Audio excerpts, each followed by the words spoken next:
As I suspected, 32 flavors. Try the sauce. I'm soaked in it. Oh, I could lick you all day long. No, I don't hate Balboa, but I pity the fool, and I will destroy any man who tries to take what I got. What?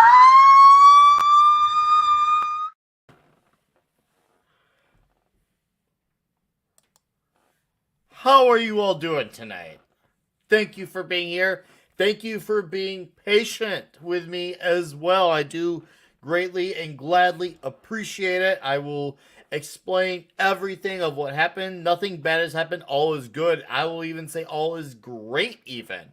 So it was just one of those things where it was like a scenario that just needed to happen. But Chad, seriously, thank you for waiting. Thank you for being patient. I'm so freaking thankful. It is the 76th episode of the Comic Shop Talk. Holy shit, this is awesome. How you doing, Lisa? Long day? Well, hey, we're gonna make it a better day and a better night. Vince Womack, how are you, sir? Keely Chow, Zombie Box Review, Stephen M. Kal-El 64, how are you doing? My guy Brian Yoder, how you doing?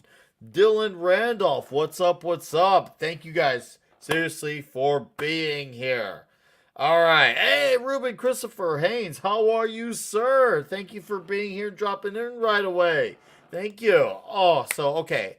I got a few guys waiting back, but before we, bring in the gentlemen, our fine, amazing gentlemen, I'm going to tell you. So, obviously, today, day after Thanksgiving, and happy belated Thanksgiving to whoever is out there that does celebrate it. If you're not in the country, it's cool. Cheers to you, but me and my girlfriend had a rare day to go out and, go see some Christmas lights being set up in our local town. And we went to go check out the local thing. It's a big local, festival event.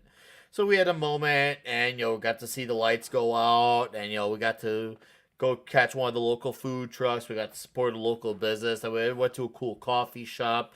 And they had really delicious whiskey drinks. And, it's cool to support some local shops and getting our festivities out of the way, running and going. And I said I was gonna go somewhere between 8:30 and 9, and I want to make sure that I was like, okay, in case things go wrong, the latest will be 9. And I started around like 8:52, 8:53. But yeah, we had a great day, and there's a much needed day. We don't have many chances where we could go out and do something, so we had a really nice night together. And she's now at home. She's all cozied up in her room, and I'm here. I get to hang out with you in the chat. Seriously, and once again, I thank you for the flexibility, because I'm not one to postpone things. I'm not one to really change much, but every now and then, once in a while, something happens where you gotta change the time.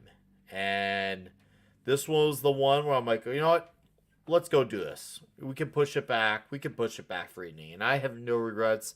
Her and I had a great night together, and it was fun. It was exciting. We got to even try some tacos from a little local joint that our food trucks up. And I had the pulled pork that was the smokier flavor. It's almost like barbecue-y a little bit. That company is going to get my business in the future. Just saying. So, little word to the wise out there. Support your local businesses, because them sons of bitches be working hard out there. And we are 12, 15 of you. What is going on? Seriously, guys, thank you so much for being here right away and early. I do greatly appreciate it. Let's bring in some of our gentlemen as well. How you doing, Radioactive? Thank you. Yes. Hey, drive-by's good too. I do appreciate it. Let's bring in Clobbering Times. Hey, buddy, what's up, man? Hello, chat. Good to see you, my friends. Welcome on the Friday Night Comic Shop. Oh, yes. It's the 76th episode. I'm All right. happy to have you here as always, Clobby. I'm Thank you, ready buddy. to recommend some good gift giving for the season, I'll see what I can do. Oh, I know whatever it is you recommend will be great. I have no idea what it's going to be yet, but I'll think of one before we're done. Yes, do it. And that's the beauty. It's such an easy, you can come up with it on an impulsive thought. Right. So, yes, sir. Yes. It's gonna be great. But sir, hey, hopefully, Yeah, buddy. hopefully you had a good day. Hopefully you had a good Yeah. Thanksgiving holiday. I caught 5 minutes lurking on Midnight's Edge yesterday, and I was like, oh, there's my guys right there. Yeah, it was good. Yeah. I only got there for the last half hour, the last hour of it, but it was great, because there were some of us you couldn't make it. I know, but I know you were out there having fun. But I missed the first hour, but got there and it was great fun. Paul Cheeto was there, cool dude, what a great guy. Yeah, that's true. Yeah, I remember now. Yeah, amazing dude. So absolutely, his was fate very is good. so good. Hey, chat, hello, my friends. I hope you all had a great. Give the chat, roll tide. I hope you guys had a good old Thanksgiving. Agreed. Everyone in the chat, whoever was out there celebrating the amazing food coma based holiday, I'm still having mine. It was fantastic. Still in that coma. Oh, are you, dude? Oh God! As soon as I was done, because we went to my lady's family's place, and we were in such a deep coma. I had like rosemary based turkey, and oh wow! I remember I just I need to find a couch. And I went and found a couch. Yeah.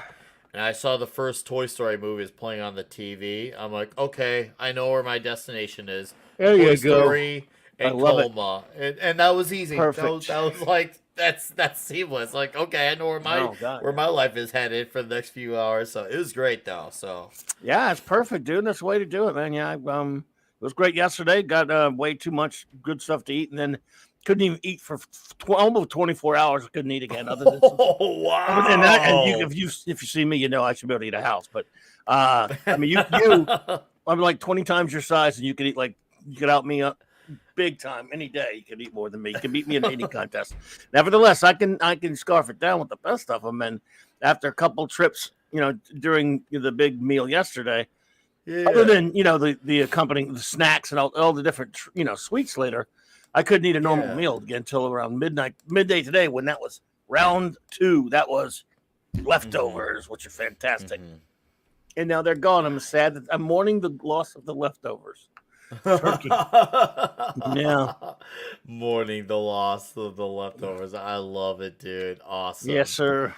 All right. Awesome. But will anyone eat turkey on Saturday is the question. But then you got to have something different. Turkey. If I had it, I would. But it's going, man. Gotta have taco or pizza available, or something. Yeah. If it's available, I'll eat it. Like I said, the rosemary drenched turkey was absolutely insane. I would straight up recommend this to anyone really. Anyone who wants good turkey, just good experimental ideas with meat. That was the way, guys. That was the way. There you go, buddy. Yeah. All right, and we got a few more extra faces here. I saw Pole Baby 74. How you doing? And I saw Vinzinger, aka El Otaku, aka the Weed Pillar, and New Bomb Turk. How are you all doing tonight? Hey, Lisa, thank you for being here. And yes, hey, Lisa, the almighty Lisa here as well. And let's bring in this guy. Howdy ho, Pablo. Hey. What's up, brothers? Pablo. Hey, buddy.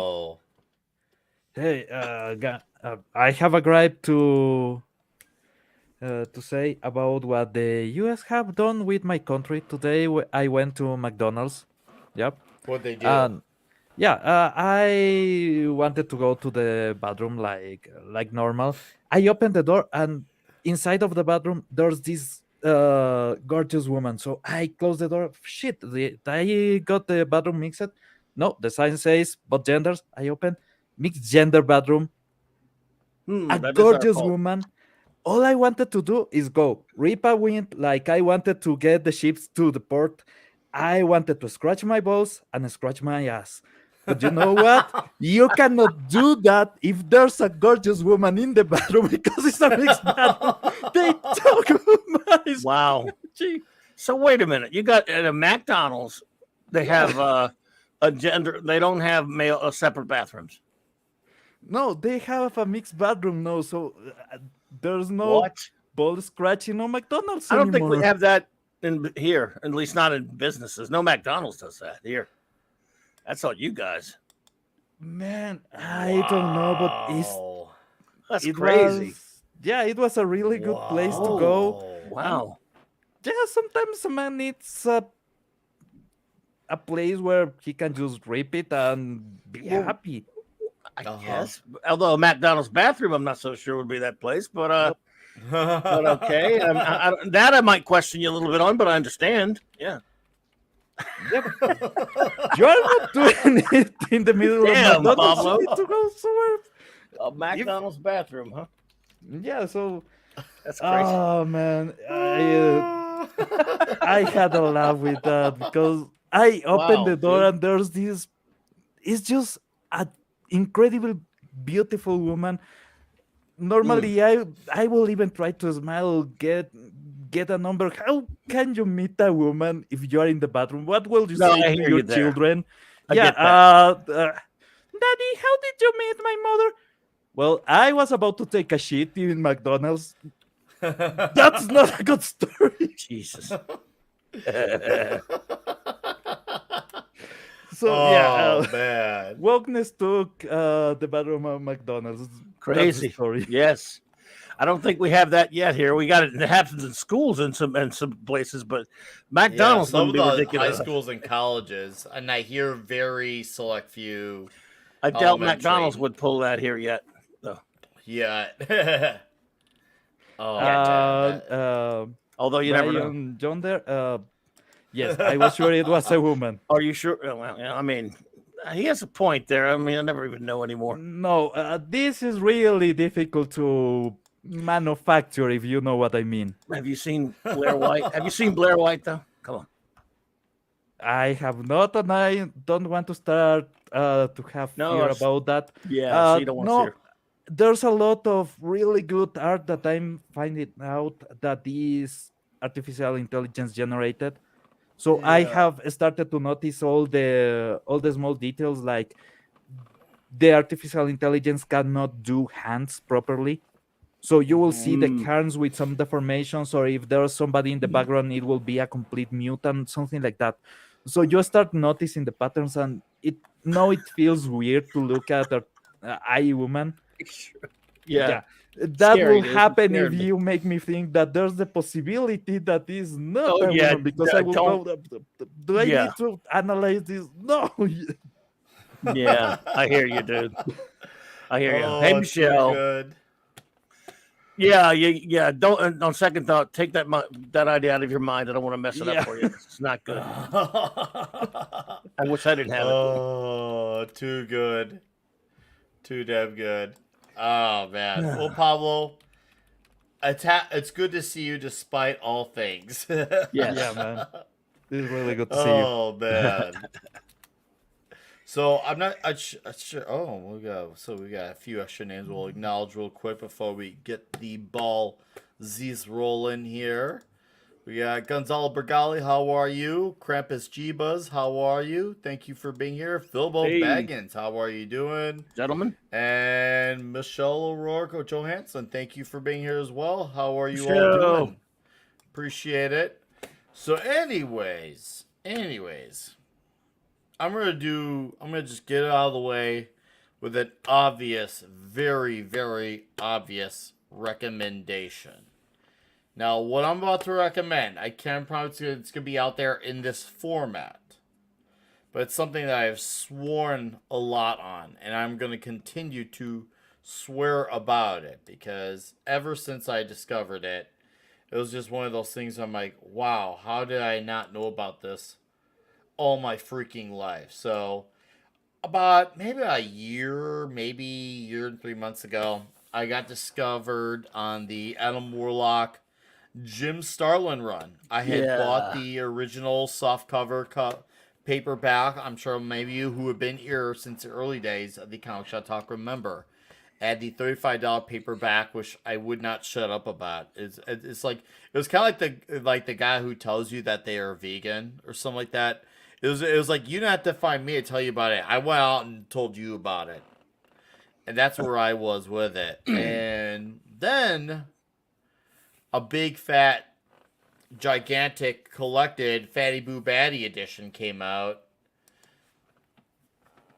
This sucker right here, Nice. once again for the Comic Shop Talk alumni, some of you have seen this. This is the gigantic thicky, This book right here, man. This thing is the real deal. Come That's on. great. Love it, man. Hardcover. Oh, I'm just Beautiful saying, book. if you want, very, very, and seeing it all over again in the gigantic like artwork too. It's like seeing it for the first time again. Absolutely seeing it again, and I'm just like, damn. It looks fantastic, Ah. man. Let's see here. Oh. Here's some glorious green right there. Yeah, this is a great printing of it as well. Yeah. There's right? the Magus. There's the Magus right there. Yeah, great villain, Don't by the spoiler way. that Even ending. though, Great ending. Yeah. no, I won't. But even Oh, though God, he's just, That back it's so cover. good. Yeah. Oh yes. This is the That's back from cover, by the one way, of the folks. covers of one of those Strange Adventures. Oh, this man, this is one. This might be Starlin's masterpiece. His Warlock story. I love his Captain Marvel stuff, of course. But Yeah. this might be. But all I'm saying is, chat, I highly recommend this. Now, of course, if you want to be convenient, you can get a paperback on Amazon, or you preferably go to your local comic shop. But I did do the homework in advance.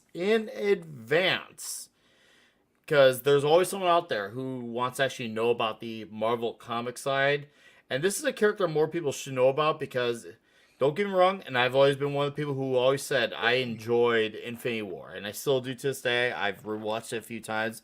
But Yeah. one thing that they messed up on royally was not having Adam Warlock it's involved. Yes. ridiculous. Anyone, even the most comic book knowledgeable guy who enjoyed Infinity War will have no problem admitting that they Oh, should have God, had. yeah. That's like the one that was like a foul ball mistake. So once I finally got around to this character, I have not let go of it, and Great stuff. I've now spread my paperback edition to anyone who wants to read it in my local area. Now I'm talking about this copy, and I went and did the homework for you. So not only did I mention obviously with the Amazon or going to your local comic shop for the paperback, but guys, for all 16 of you in the chat, this hardcover edition is still available to get on a little website right here called mycomicshop.com. If you really prefer to do online, same price Yeah. that I paid for it right here. This is a pretty one of the more popular comic book shopping websites right here. You can How get much it for is it on there? $50. 50, same price at $50. So same price as I got it from my local shop. So please get yourself a copy of this. So I'm just saying, hey, if you want easy access on how to get it, I just gave you the link. I'll even post it in the chat as well. Because, guys, this story is worth reading. Here you go. Here you go, all 17 of you right there, mycomicshop.com. Adam Warlock, that's the hardcover edition. You just also, if you just type in Warlock or Adam Warlock, Starling Collected Edition on Amazon, you'll get all the paperbacks. But this is for this big thicky book. Seriously, I Yeah, trust it. yeah, Like, that's- not only there's a lot of great character moments, there's a lot of absolutely fantastic dialogue. It borders on emotional to inspirational. It's deep and it's feel good at times. Oh, it's just Starlin. He did do his masterpiece alone with the words, and it's aged beautifully. And just you look at the art, and it's aged beautifully. And even all the side stories that are outside of the Adam Warlock comics are great too. It's everything about this I cannot stop raving about. And well, Jim Starlin needs to start giving me some serious non-endorsements. I'm just saying. Yeah. Because I have a problem, and I'm proud of my problem, and That's a I great book, man. highly recommend this. I So need to yeah, go back and reread that. you should. I was Maybe just you know checking. what? Maybe we can Yeah. review this. We should. I was just checking my. Oh, they're doing an omnibus. Wow. But I was just checking my source for my cheaper trade paperbacks and hardcovers. and Yeah. unfortunately, it's not on there. So, dang it. Wish it was. Ooh. Whoa, good. Because there's a site that has a lot of stuff like trades and Yeah. you know. And did I get a lot of stuff called InStockTrades.com that you can get a lot of good prices on. So you get omnibuses, for example. To give you an example, there's some of these Conan the Barbarian omnibuses I'm looking at. Yeah. $125 cover prices, and you can get them for $67. But it's basically everything's like 42% off, 46% off, that kind of stuff. Sometimes things are 50% off on there.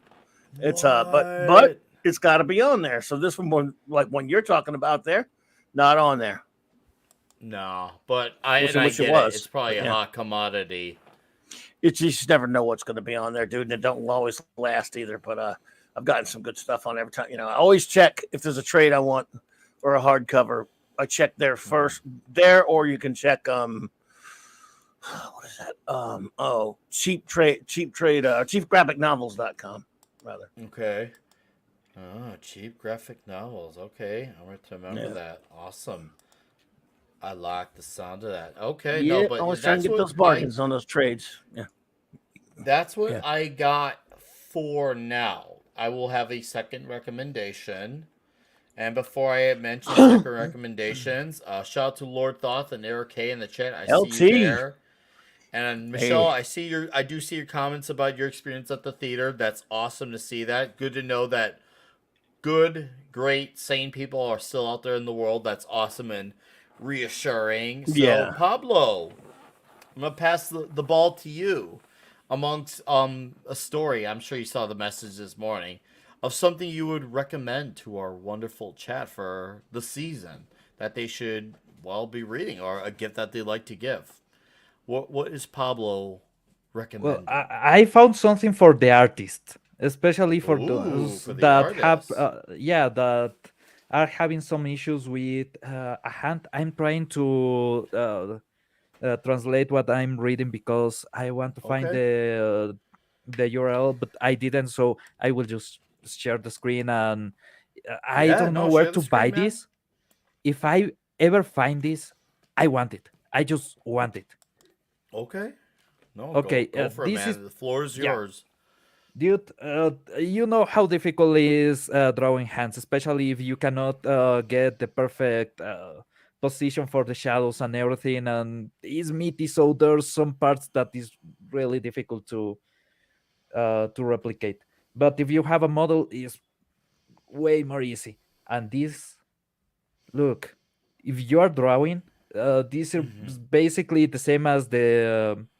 Have you seen those figures that you move to shape the person to get the position and everything? Then you draw what you are seeing. It's basically that, Hmm. but for a hand. But the level Dude, of nice. articulation is right. So Uh huh. basically, you can move it and create any position you want that a natural hand would. Just imagine having this if you're having trouble doing a pose for a Spider-Man, Hmm. right? So you need the hand to be on the front. You need to have some movement. You need to have the pressure on the trigger and everything. That's a really difficult position to pinpoint. This is, Yeah. yeah, it's a position though for the hand. I don't know where they sell it. I was trying to check it You got this guy's on the attention. video, Yeah. but if you can do that level of precision, I want that. Well, Hmm. Vince says here, look on Thingiverse right here. Thank So you. Yes. there's your sweet spot, man. Yeah, so I found that, and sometimes for the comic book lovers, it's not only about the comic book itself, it's about the process of doing it. Yeah. Sometimes you need the right tools. There's a lot of different kinds of rulers that you can use to give the shapes correctly, to have arcs and to have angles, everything just perfect. So, Yeah. for example, if you are creating a background or anything, there's some paper that already has the shadow Uh huh. integrated. So you basically lay it out and you cut it, and you Mhm. create the shadows with that, or you create some effects on the clothing and everything. And that Mhm. makes the work of doing illustration, especially on something like comics or manga, really, really, Mhm. really easy.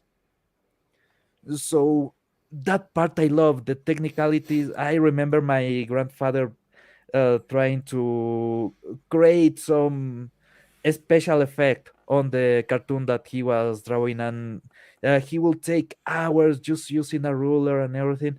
and He was an, then he was an animator. he was a cartoonist. Actually, Oh, really? he's still working. He's Really? 95. Yeah, Oh my. but he was one of the longest uninterrupted. I think it was the longest uninterrupted Ecuadorian Really? cartoonist Amazing. before a government that actually make him stop, Oh my because that goodness. government will actually, yeah, they will take out people. So it Wow. it was a crazy time. Yeah, but Mhm. I love the materials. I have a collection of different erasers, of different things that you will use, and especially if the fountain pens. If you are just doing the final lining and everything, and you need things perfect and the line just to be the most breezy possible, there's some fountain pens that you can use that are incredible for that. And yeah, seeing this kind of materials, I love it. And so I saw this and I want it. Basically, I will give it as a gift. I know a lot of people that will love it, but who am I kidding? I will buy it for myself. Dude, this is freaking cool. Like, damn. I'm glad you threw me off guard because like it's obviously it's not a comic, but it's super comic related. It's something that's very handy, not to get all Mhm. sexual toxic Tuesday words. But it is. I mean, all pun completely intended, it is. This is damn cool. Yeah, absolutely. I'm very impressed with what you brought to the table with this, Pablo. This is freaking awesome, dude. Hey, I thanks. love to see this. This is what the chat should know about. No, and for all you know, they may someone in the chat has someone that they know that's an artist, and they should know about Yeah. this. Yeah, They should New Bomb Turk right here. Michael's Craft Store website has wooden ones for sale. Ooh, I Nice, need to oh. watch nice. it. They See, should thank make you, him New Bomb. they should make him a feet and send him to Rob Liefeld. That was good. Oh, that was good, Colby. Yes. Well, for feed. And Uh, welcoming to the show, our other oh, regular. How's it going, oh, Fenrir? Finn Rear. What's up, dude? You alive? Finn? No? Fenrir? I'm gonna blame myself. That was my fault. I thought I thought it was all open, but I blocked it down. Okay, this is No, on dude, me. you're That was good. mine. Dude, Fenrir, you're good, man. I'm just happy to see you, dude. How you Yeah, doing? same here for you guys. I'm doing all right, surviving, going to relax and relax. Typical stuff for a man who tries to live. You're a little muffled. A little muffled there, buddy. Your Yeah, volume is fine, but you're a little there's a muffled. rain. There's rain Huh? outside. There's rain outside. Oh, Oh, you Yeah, gotcha. getting and it's pretty strong. destroyed. Yeah, Hmm. pretty strong. Yeah. Wow. Okay. Good luck over But, there in Portugal. Yes. yeah, Wild I'm weather gonna then. start Oh, you'll make. be all I'm right, gonna put dude. in contact with you guys. But yeah, let's. I can't. I can't understand you, buddy. Yeah, I can't understand most of what you're saying. Crap. Okay, I'm It's gonna fun try to though. stay out here and watch with you guys. Let's just keep Okay. on this and have some fun. Yeah, no, we'll do that. And when you feel like you have something no significant, yeah, Eric K said it best. It sounds like you're talking through a blanket. That is well worded. And It shout out to happens, my man. guy, Vigilante Williamson. How are you, dude. sir? Oh, Nice to see you dude, here. dude, VW. The great it's been a VW, long might I time. add. Yeah. Gosh, shout out to Vigilante Williamson. But all right, so There we go. Clobby, Yeah. you got a story, a collected edition, a whatever comic related that we could recommend to our 17 people in the chat? Well, let's see. I've of course done shows about this one and recommended it before, but I'm gonna go ahead and do it But with the season again. coming up, what's the gift? Yeah. What's the gift? What's the gift that I'll keep on giving? I will share the screen here. Yes, sir. It's been a long time since I've done a show about this. Back when I first hit YouTube, in fact. If you're a DC fan, if you love the DC characters, since you've already done a Marvel, let's do a DC. How about that? There's a little thing from 2000, I believe 7, called Okay. Justice by Alex Ross Ooh. and Jim Kruger. I don't know if you're familiar with this. I'm sure most people have seen the art from it. I Not to be know confused of with it. Kingdom I've Come, not which is, read of it. course, great. Well, I clicked on the wrong thing here. All right. Well, it'll get confused. Jim Kruger on a good representation picture from it here. Now, Justice, that'll work. That'll be close enough. Yeah, close Is enough. not the We same get as the Kingdom idea. Come. That is obviously probably more his most famous work in terms Okay. for DC. However, in 2007, he and a guy named Jim Kruger, I believe it was Kruger. I always get those two mixed up. Anyway, and Dougie Braithwaite helped him with the art. They did a book called Justice, which basically, I put it to you like this: if you were to say, okay, you get to pick what story you want to use for your ultimate DC movie about the Justice League and DC Universe. You get to decide everything you want about it, how it looks, all of that stuff.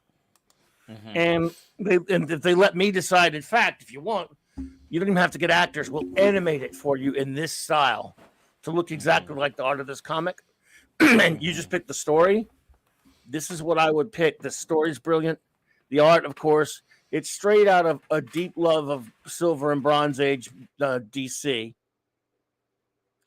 I'm not going to spoiler too much about the story because don't. However, I have a video with the late great Mark C and I, and back when I first started the channel here, we reviewed this comic. It is a brilliant premise that it is based upon. This story, I used to think, because I think both Ross and Krieger plotted it. I used to think, you know what, Alan Moore, maybe that got under a pseudonym. This felt like an Alan Moore type of an idea for the story, the characters, and I won't go too deep into it. Suffice to say, this is great characterization based upon the characters, the way they're supposed to be from their Silver and Bronze Age roots. They all have their look, as you can see, even though it's Alex Ross art. They have all the one slight difference is Batman has the black bat instead of the yellow bat. Other than that, they're all themselves. They'll act like themselves. I'm scarce, just like you didn't say a whole lot about the story of Warlock. I'm going to do that with this. Suffice to say, this is available in trade paperback, in hardcover. There were originally 12 issues or whatever I believe it was, but it was all compiled into a hardcover or a trade. It's brilliant, beautiful art, of course. And it is, if you're used to Alex Ross, it's not necessarily typical comic book sequential art, but it is, of course. You've all seen his art all over the place, right? Right. Yes, it's omnipresent, I guess you could say. It is as brilliant an interpretation of these characters with an intelligent, extraordinary story that I just cannot say enough about how good the story is as well. There's just a poster from it here. It's great if you're a DC Comics fan. Yeah, and Jim Kruger, Alex Ross. This is I always like this. Like the villains, everything is perfect. The story, dude, Captain Cold looks great. Up. I love how Captain Cold looks. Wow. Yes, I'm trying not to say anything about the story because it's such a great idea and a great concept that I don't want to spoil anything. I don't know if anyone in the chat has ever read this, but I remember when it first came out, I liked it a lot, and then just kind of didn't read it for many years. And a year or two back. Yep, it is. Yeah, Thank you, Bob. It's the Justice. Yes, please, Fenrir. Sure. Yeah, this comic book, it is a fun read. And I gotta say, the writing is great. But I gotta say, what really sells it, it's Alec Ross's unique art style. I mean, the way he captures superheroes in this pseudo-realistic yet somehow still cartoonish form of art style. It was a perfect for the book. It was great. Yeah, I'm glad you like getting that thing about. And the thing is, though, it could have easily just been a bunch of pretty pictures, but it wasn't. It was a great story. Ross had a little bit of help with the art by Braithwaite. I'm gonna be honest. I would really just to give you a little tidbit. Yeah, go ahead, Clubby. Go ahead. No, go ahead. No, go ahead, Go ahead, no, Federer. Klobby, go ahead and Make a point. finish. If it No, I was was gonna really say, a book filled with nothing but a bunch of really pretty pictures, I would actually buy it. Not gonna lie, I would. yeah. Me too. I have a like I would too. yeah, it was beautiful stuff because I love Alex Ross's work. But see, the story basically, without giving you too much away, one of the fun things about this story is again, it's got some great character moments for all of these characters. All of them have moments where they shine, including right. Batman and Wonder Woman and Superman and Captain Marvel, real Captain Marvel, Green Lantern, and the villains, and basically the overall plot with Luthor. Listen, just without telling you anything what his plot is, one of the funniest bits of the book is the fact he and all the villains are in on it except one. He purposely makes the Joker stay in Arkham Asylum because he doesn't want the Joker screwing everything up, and the Joker doesn't appreciate it. I'll leave it at that because what the Joker does in this book, the Joker like, wait a minute, they're winning, and they left me out of it. They cut me out. No way. I'll just leave it at that. Oh, it's I great. want to read it now. It's pretty hilarious. I want to read it now. Damn. It is hilarious. It's like a Joker. Luthor made that's one of his biggest mistakes he makes here. But it's a brilliant plot and story, and it also has a great underlying theme that basically the villains, just to give you a slight plot synopsis, Luthor and the villains find a way to make the heroes look like a bunch of jackasses, kind of almost like a Super Friends type story, but a brilliant, immature one. And basically, they get the whole world. They start trying to convince the whole world that they are the salvation and not the superheroes. And basically, they're offering all the things that communist dictators offer magic to cure all these diseases and ills of the world. They are offering basically to run everybody's life and to solve everybody's problems and make no one have to work to do anything, and making the superheroes look like bad guys because they don't interfere in everybody's life and run everybody's life. They just save people. That's what the underlying theme of the story is. So Luthor tries a different tack than he usually does, like villains just attacking superheroes.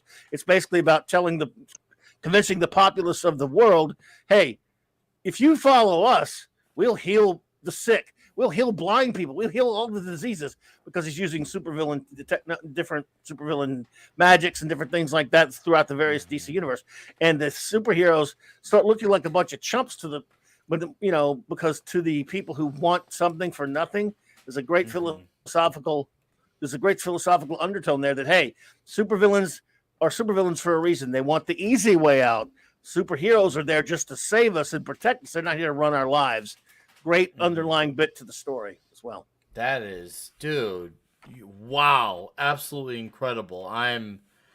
You made me like say, okay, I need to speed up whatever it is I'm reading in my life and just make that happen sooner, much, much, much rather than later. I'm so Klobby, man.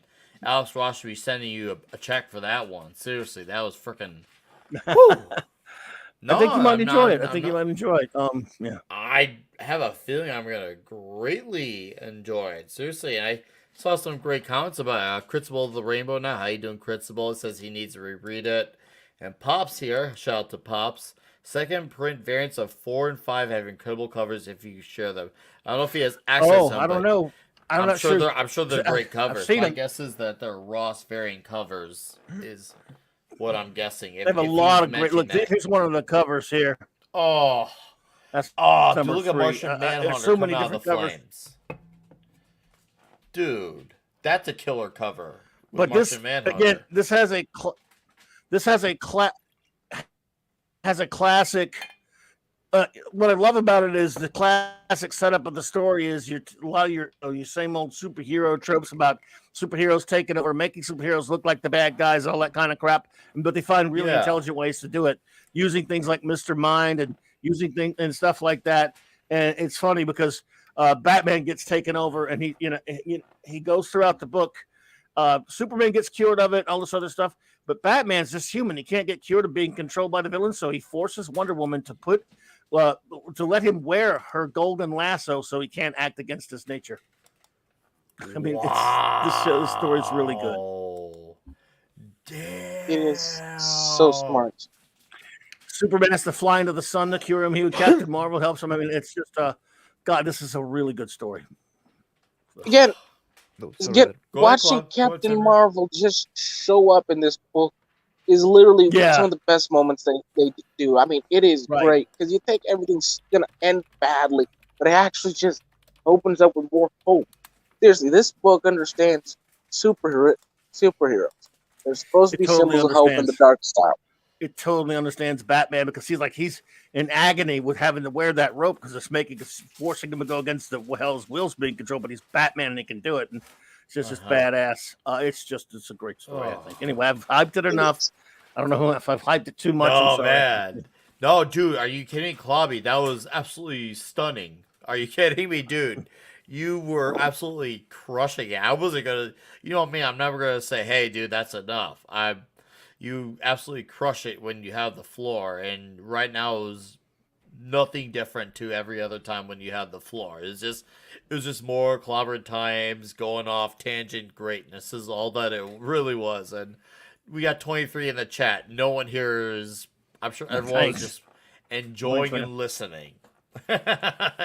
Enjoying and listening. That's how it is. But before we do a Thanks, second dude. I go think you'd around of enjoy it. recommendations, we got it's ooh There you that's go. God man, that's a killer cover. Before we Well, that's do some our great second covers, round man. of Those recommendations, are some great art, some great covers. oh, do this here. I know. This see that is the best way to derail a stream. But all right, chat. 20 plus in here. Thank you all for being here Friday night. How you doing, Boosh McFadden? This is to all of you guys. Once again, 76 episodes of Comic Shop Talk greatness. Let's make this one huge. Like, absolutely monstrously huge. I appreciate you all for hanging out here. And hopefully we can be a suitable alternative for those who normally watch the MF or Cocktail Lounge. Hopefully you enjoy what you're seeing here. And Brian Yoder, to answer your question, I don't know. I guess it depends on the person. But cheers for you all. If you drink them if you got them. I think psychologically it is sometimes possible to overhype it because if someone hasn't read it, they don't know it's excellent yet. And you can actually, if you listen to too much hype on anything, it can affect you. Whereas if you just someone says, "Hey, this is a great thing, you should go watch it," and they tell you a few things about it, and then you go in, you might be okay. But if you've listened, for example, a movie, let's take a movie, 5 months. Okay. It's been around 5-6 months, right? Let's say. And everyone is raved. It's just the best thing they have. And there, every time they say, "Hey, did you go see so and so yet?" Not yet. Man, I hear it's good. Oh man, and then they go crazy on you. Like, you better go. You got to go see. Sometimes you go see it. You're like, yeah, it was Good point. okay, but good lord, dude, I could have lived. Good That point. happens. No, that's a very good point because I've had that happen with certain movies where it's like It's happened to me. I've enjoyed it. It's not that I didn't. I've enjoyed it, but it's more of like I didn't enjoy as much as I hoped because of the preconceived notion that was built in my head because of all the hype that people were just putting in my head. And it's just like, man, like, bro, I'm glad you all enjoyed it, but man, you all hyped up to me so much. And now I'm like, it's just you can't even Hype make kills. it to meet expectations anymore. I hear I've you had there. I've had it work the other way sometimes, Nick, where someone would say this something is the worst piece of garbage ever seen. I'm like, really? I'd laugh. Oh well, I believe you because I agree with you on a lot of stuff. Then one day I may actually see it and go, I didn't think it was that bad. Jeez, guys, it's like that's not gonna happen to me that way. Where like I'll see something one says it's bad. I'm like, yeah, I mean, it wasn't all that great and everything, but I don't see how it was quite that horrible. But okay, so you know what I mean? You know, that's fun. No, I know exactly what you mean because it reminds me of about a month after Top Gun Maverick came out. I was actually advising Mexican Iron Man. I'm like, don't see it. Don't see it. He's like, why are you saying that? I'm like, don't see it. Like, the hype is built. It's been a month. You had a chance to see it, but now the hype is built up in your head that it might not be able to be met. Now you're stuck with all these people who kept saying it's great, it's great, it's great. Your expectations are going to skyrocket to the point where you might just be disappointed. So, like, I hope that, like, I'm hoping, like, maybe he probably eventually saw it, but hopefully I dumbed down his expectations is truly what I'm hoping for. And that he's just like, oh man, Nick's saying I shouldn't. Maybe it's not that good. And then he comes up, oh, shut up, Nick was wrong. But sometimes you gotta do that. I can't believe what I'm saying, but No, you that's do. super necessary to do. No, I hear you. Thank you, Boosh. By the way, you're too kind. No, you gotta tell everybody. Look, that's why Nick. That's why I go. I don't even like recommending things. I'm doing this because we're doing this, but I'm saying I'm not recommending this. I want you to know that I technically am not recommending this to anybody. I'm telling you, this is something I really liked a lot. But does that mean you guys would like it? No, you might go away and read this thing. And go, Cloudy's full of crap. I didn't think it was that good. You might. And hey, if you do, that's life. So I just say, look, I like this or I didn't like this. I don't recommend, and I also say, hey, don't read that, it's garbage. I mean, with my friends, I'll joke around and say, don't read that crap, it sucks, dude. But as far as like in a serious vein, I'll go, look, well, I didn't like this, here's why, and you make up your mind from there. Yeah. All right. Killer. Little insurance there, if you know what I mean. No, I agree. I wholeheartedly agree. For me, it's just like, well, I kind of like my opinion, so I'm gonna recommend. But I hear why you don't. That's very fair. I know we could call it a recommendation. I'm just saying look, this is. But a bottom line, I want to stress, it's just something that I like. You might be different. Yeah, of course. I hear you, bud. I hear you, and I good point to be said there. And Crucible, that's awesome to hear, man. That's freaking awesome. I mean, all we try to be is nothing more than a chill out, relaxed stream post the FNT world. And shout out to my guy Massgrave in the chat. How are you, sir? I see you in there. Thank you. All right, so this is once again where I'm gonna do another recommendation of confidence. So if you're out there, maybe you're looking for something very old school, but the story itself is not that old, but it takes place in a very old school environment. There's a movie made off of it. The movie didn't do so well, but it became a cult classic over time, and it had a great following on the VHS market, and there's a great comic book that came off of it. Some of you may know what I'm leading to, but there was a series made by the creator of said character, and it's something that I got around to a bit more recently. And it's fun, it's action-packed, it feels super old school, it's got these great pinups, there's even some great Steve Ditko bits in there as well, and there's even some toxicity for all the gentlemen to enjoy as well. And you're probably like, if you haven't figured it out now, you're probably like, what's Nick talking about? I present to you guys the Rocketeer collection from one Dave Stevens. So there's a hardcover right there, $79. There is the much cheaper paperback at $20 if you want to, just save a lot of money. But either way, you're gonna get your money's worth, regardless of what decision you choose with your life. It's around 160 pages. Like I said, got great pinups, you got a lot of fun action. And even the dialogue and the voices, they match that era too. Because it's always kind of weird for me, like when I watch something that takes place in like the 70s. Well, we'll just say hypothetically speaking. But the dialogue sounds like it's from the 2020s or 2010s. So like maybe, and that's obviously that's a nitpick on my end. It's just I think about those things. When you make something be in the 70s, it's not just about the look, but how things sound as well, and not just how it feels, but how it sounds. So it's weird to hear when there's like slang or anything. It's just like, bro, that's way out of place. And for me, it kind of takes me out of it, just a tad, But no, the dialogue is very fitting of its time, and the outfits, the feel of it, and it's also like if you've seen the Great Rocketeer movie, I'm gonna assume most of you in the chat have seen this. If you somehow haven't, I'm very sorry that you haven't, because this is an excellent movie, and this is a great, well, let's just say this is a great bookend to this. Highly recommend the Rocketeer from Dave Stevens, and there's a lot of great, admirable artwork to look at. Seriously.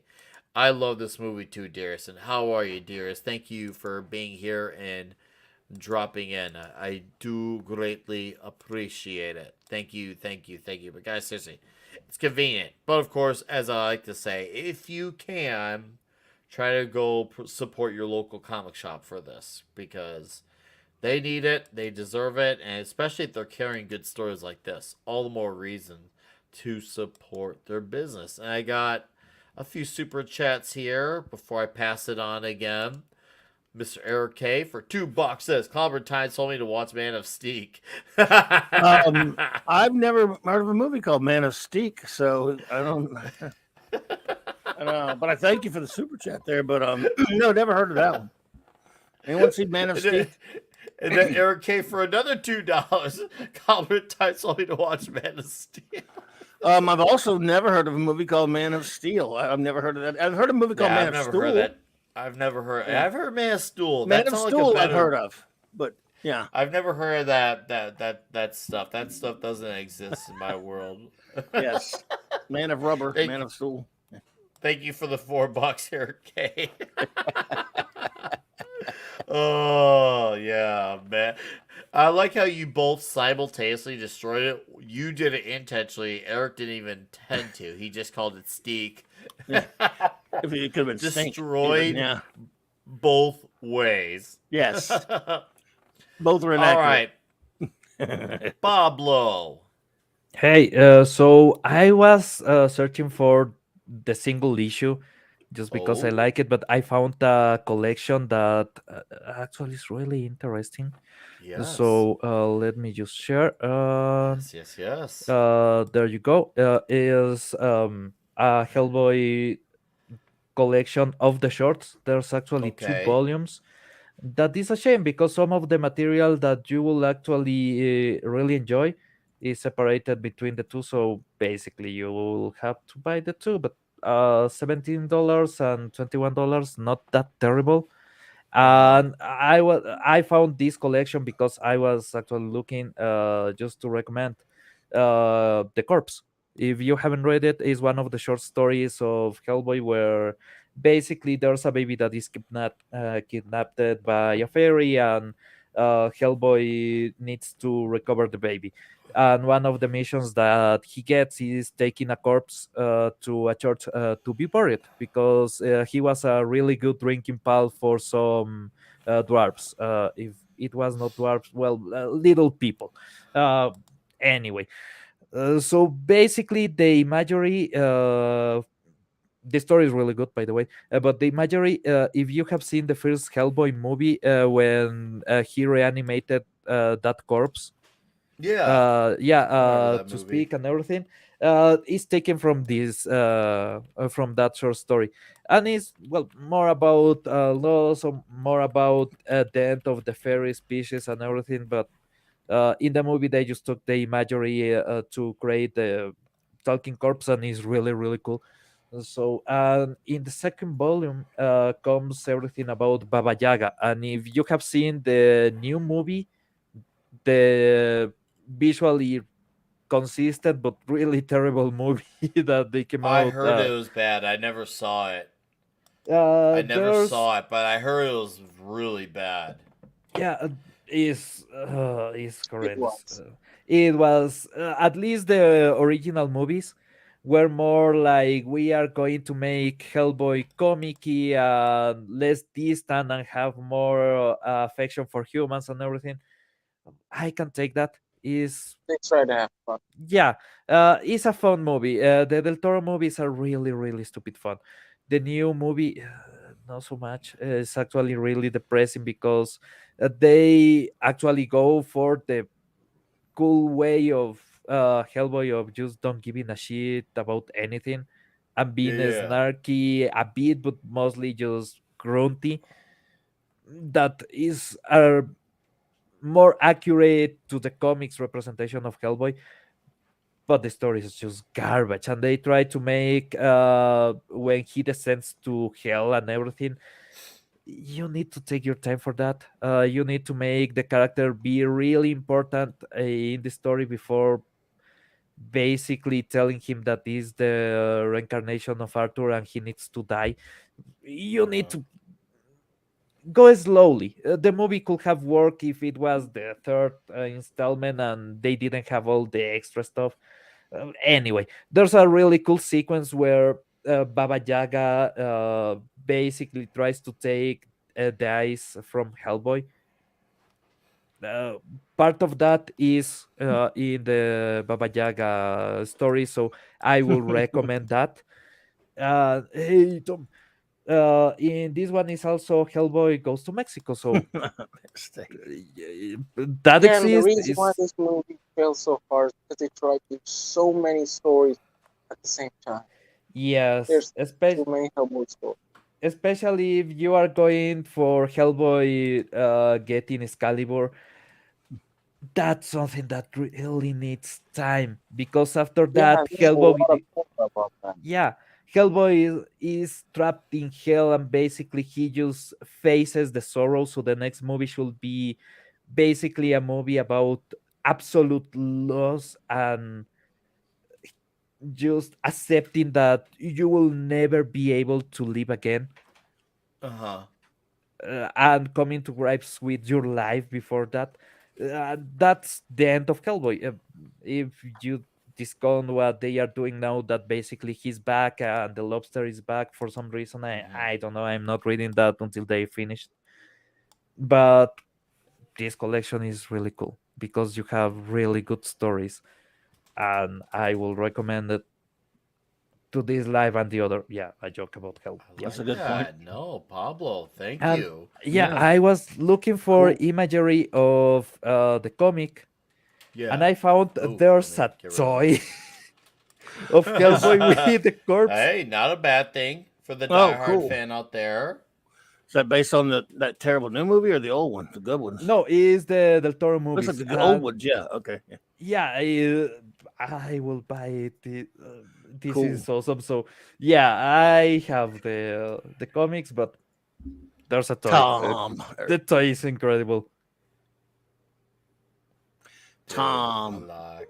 Yeah, shout out to our guy Tom Condors, Midnight's Edge at the Dark, Mead Radio, and of course, Midnight's Edge. Hey, How are you, sir? Tom. What's up, Tom, buddy? I shot you a link. I know you're not as vastly con, but you're always welcome to hang out if you got nothing going on. So you know how that works, man. You're always invited just for the simple hangs, and we got a Yeah, lot of your tell me part alumni about on here. huge A lot of your night alumni is highs. here. You got Espanol guy and an After Dark guy, so it works Hell yeah. out. And shout out Yeah. to TZ Burden. How are you, sir? So our guy, friend of the channel, Brian Yoder had some great comments here I want to highlight before I pass on to Clubby again. Says misspell sake, the man of steak, the last son of Charbroil. See, now you're making it sound good, Brian. You're making it sound good when you say it like that. You're making it sound good. It's all about the phrasing, guys. All about the phrasing. And of course, Brian here with a home run of a comment says he had to make the audience want a character to live before you tell him he has to die. And man, I agree wholeheartedly. That's a hell of a comment, dude. Thank you for that. I just felt like that was really worth noting and sharing with our 20 plus audience here. Thank you. That's freaking awesome. All right, Klobby, round 2, sir. All right, buddy. Well, first, I want to congratulate you on your Rocketeer recommendation. Fantastic stuff. Dave Stevens, brilliant So work. good. We were so hyped about that book when it came out in the early 80s. When you think about it, that was a very short trip from. I mean, and here's what's extraordinary about that. It wasn't a big, gigantic Marvel or DC property. In fact, DC was trying to screw Dave Stevens over by, because they just wanted to, they didn't like him using that name and they tried to sue him over it. But even though they had no good claim on it. I'm sorry, Marvel was Marvel, not DC. Anyway, so Dave Stevens, really nice guy. We've taken from us way too soon. He brought Betty Page back into the spotlight. He and Greg Theakston in the 80s, and she was a much older woman at that point, and he got her a lot of exposure and kind of helped her out with her bills, helped her out with her make a little bit of money back in the 80s with the resurgence of her popularity due to what Dave Stevens did and Greg Theakston did with the Betty Pages of magazine, all based upon the popularity of the comic and her basing her image, the image of Jenny on Betty Page from the Rocketeer comic. And of course, that's a short trip from an independent comic book to a big screen Disney movie, which I loved it. So I just wanted to congratulate you on that. And I'll wait. I will defer to Tom, see what he's got before I go. Tom, how are you, sir? He boomered it. Hey, Tom. Yeah, he's in the Phantom Zone still. We can see him, but He's in the Phantom Zone. Well, while he's getting set up, we got one of our great legion of memers here. Shout out to core member 123. Hey. He sent us a few memes, so let's highlight those memes while Tom gets set up here. So core that was an member, honor thank to you. speak to you. First time, actually, I think. Cool. All right, this one right here, dude. The Nicketeer. The Nicketeer. The Nicketeer. Oh, thank you, core member. This is absolutely awesome. I love this. Thank you, core member. Shout out to the Legion of Memers greatness. Thank you. This is awesome to see here. All right, Tom, you there? He'll come Still in the back. Phantom Zone. He'll be back. I also see Awesome One in the chat. How are you, Awesome One? Thank you for being here.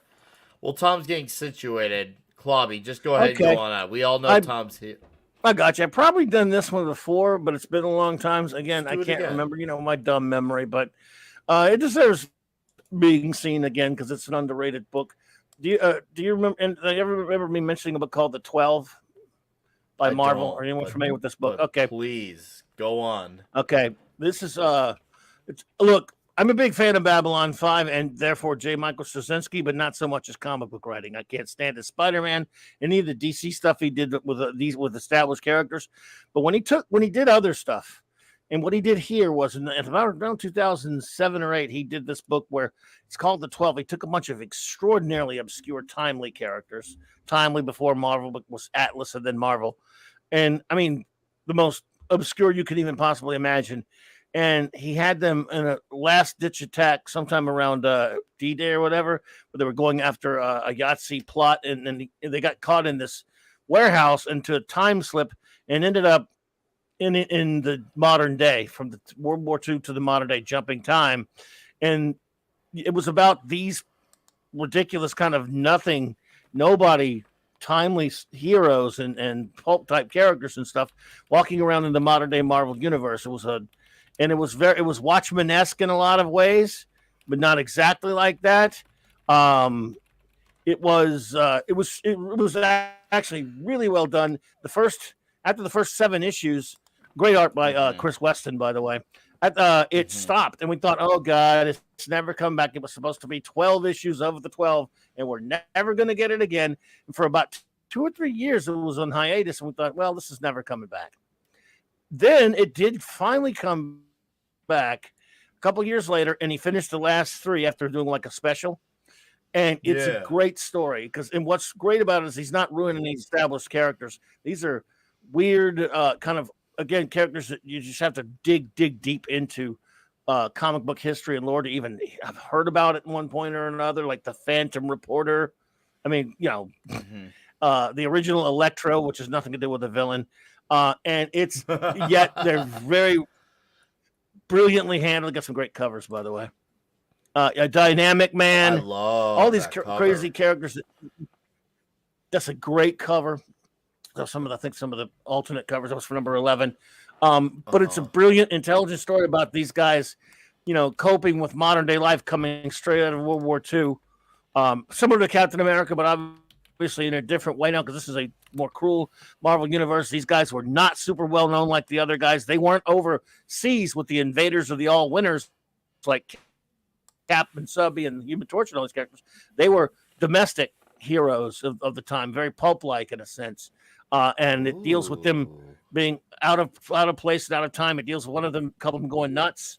And this is a great story. I don't know how he pulled it off, considering comics are not necessarily a strong suit, but he did a great job in Babylon 5. So the guy was a good writer. Again, it's called The 12. It is in a trade paperback. It's probably relatively cheap. I mean, a few years back, I got all the regular issues in a dollar bin. Even though I already had them, I just saw them there and bought them again. And I think I got the trade of this at Ollie's for like $5 a few years back. So the trade and everything's pretty cheap. This is a brilliant story. If you want something that kind of calls to mind in a sense, sort of like a Watchmen type thing, but not quite as, that brutal, but pretty brutal though. And yet really intelligent, and still heroic. Manages to be heroic. This is an excellent tale that if you haven't read the 12, you could do a lot worse. Chloe, before you even say it about Watchmen, with the cover that you showed, the first cover when they are in group and everything, there's a shot on the Watchmen movie that is really like that. Oh yeah, So that's true. yeah, I'm not sure I which cover you're connected referring to, that. but yes. Yeah, directly. Mhm. Yeah. This cover. Oh yeah, love that cover. Right. That's the cover for the trade right there. It Yeah, is oh, yeah, it available is. to order on paperback, guys. So just so anyone's aware Yeah. in the chat, Probably it find it is cheap once somewhere. again. This is the convenient link if you want to do Amazon, but if you could get it, on a comic shop, obviously it's always preferable. But if you're someone who's not in your Sure. shop in any way, it is available on stuff like Amazon. I just want to show the actual link off so people knew, like, cool. hey, it's There you go. there, It's it's available.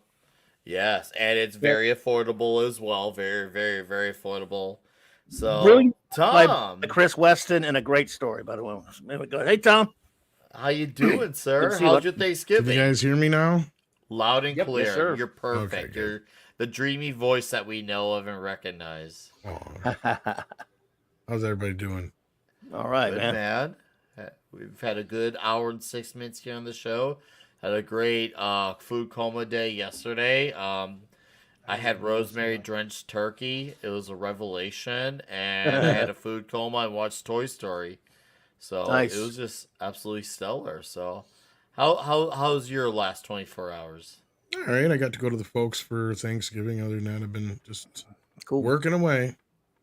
There you go. Keep up the grind. Yeah, I listened. I was lurking. I listened to a few minutes of the Mead show during downtime, and I was like, there's the boys. And it was cool that you guys got Chato on there. Claudia mentioned. I'm like, damn, that's cool they got Chato Great on. guy. So, Yeah.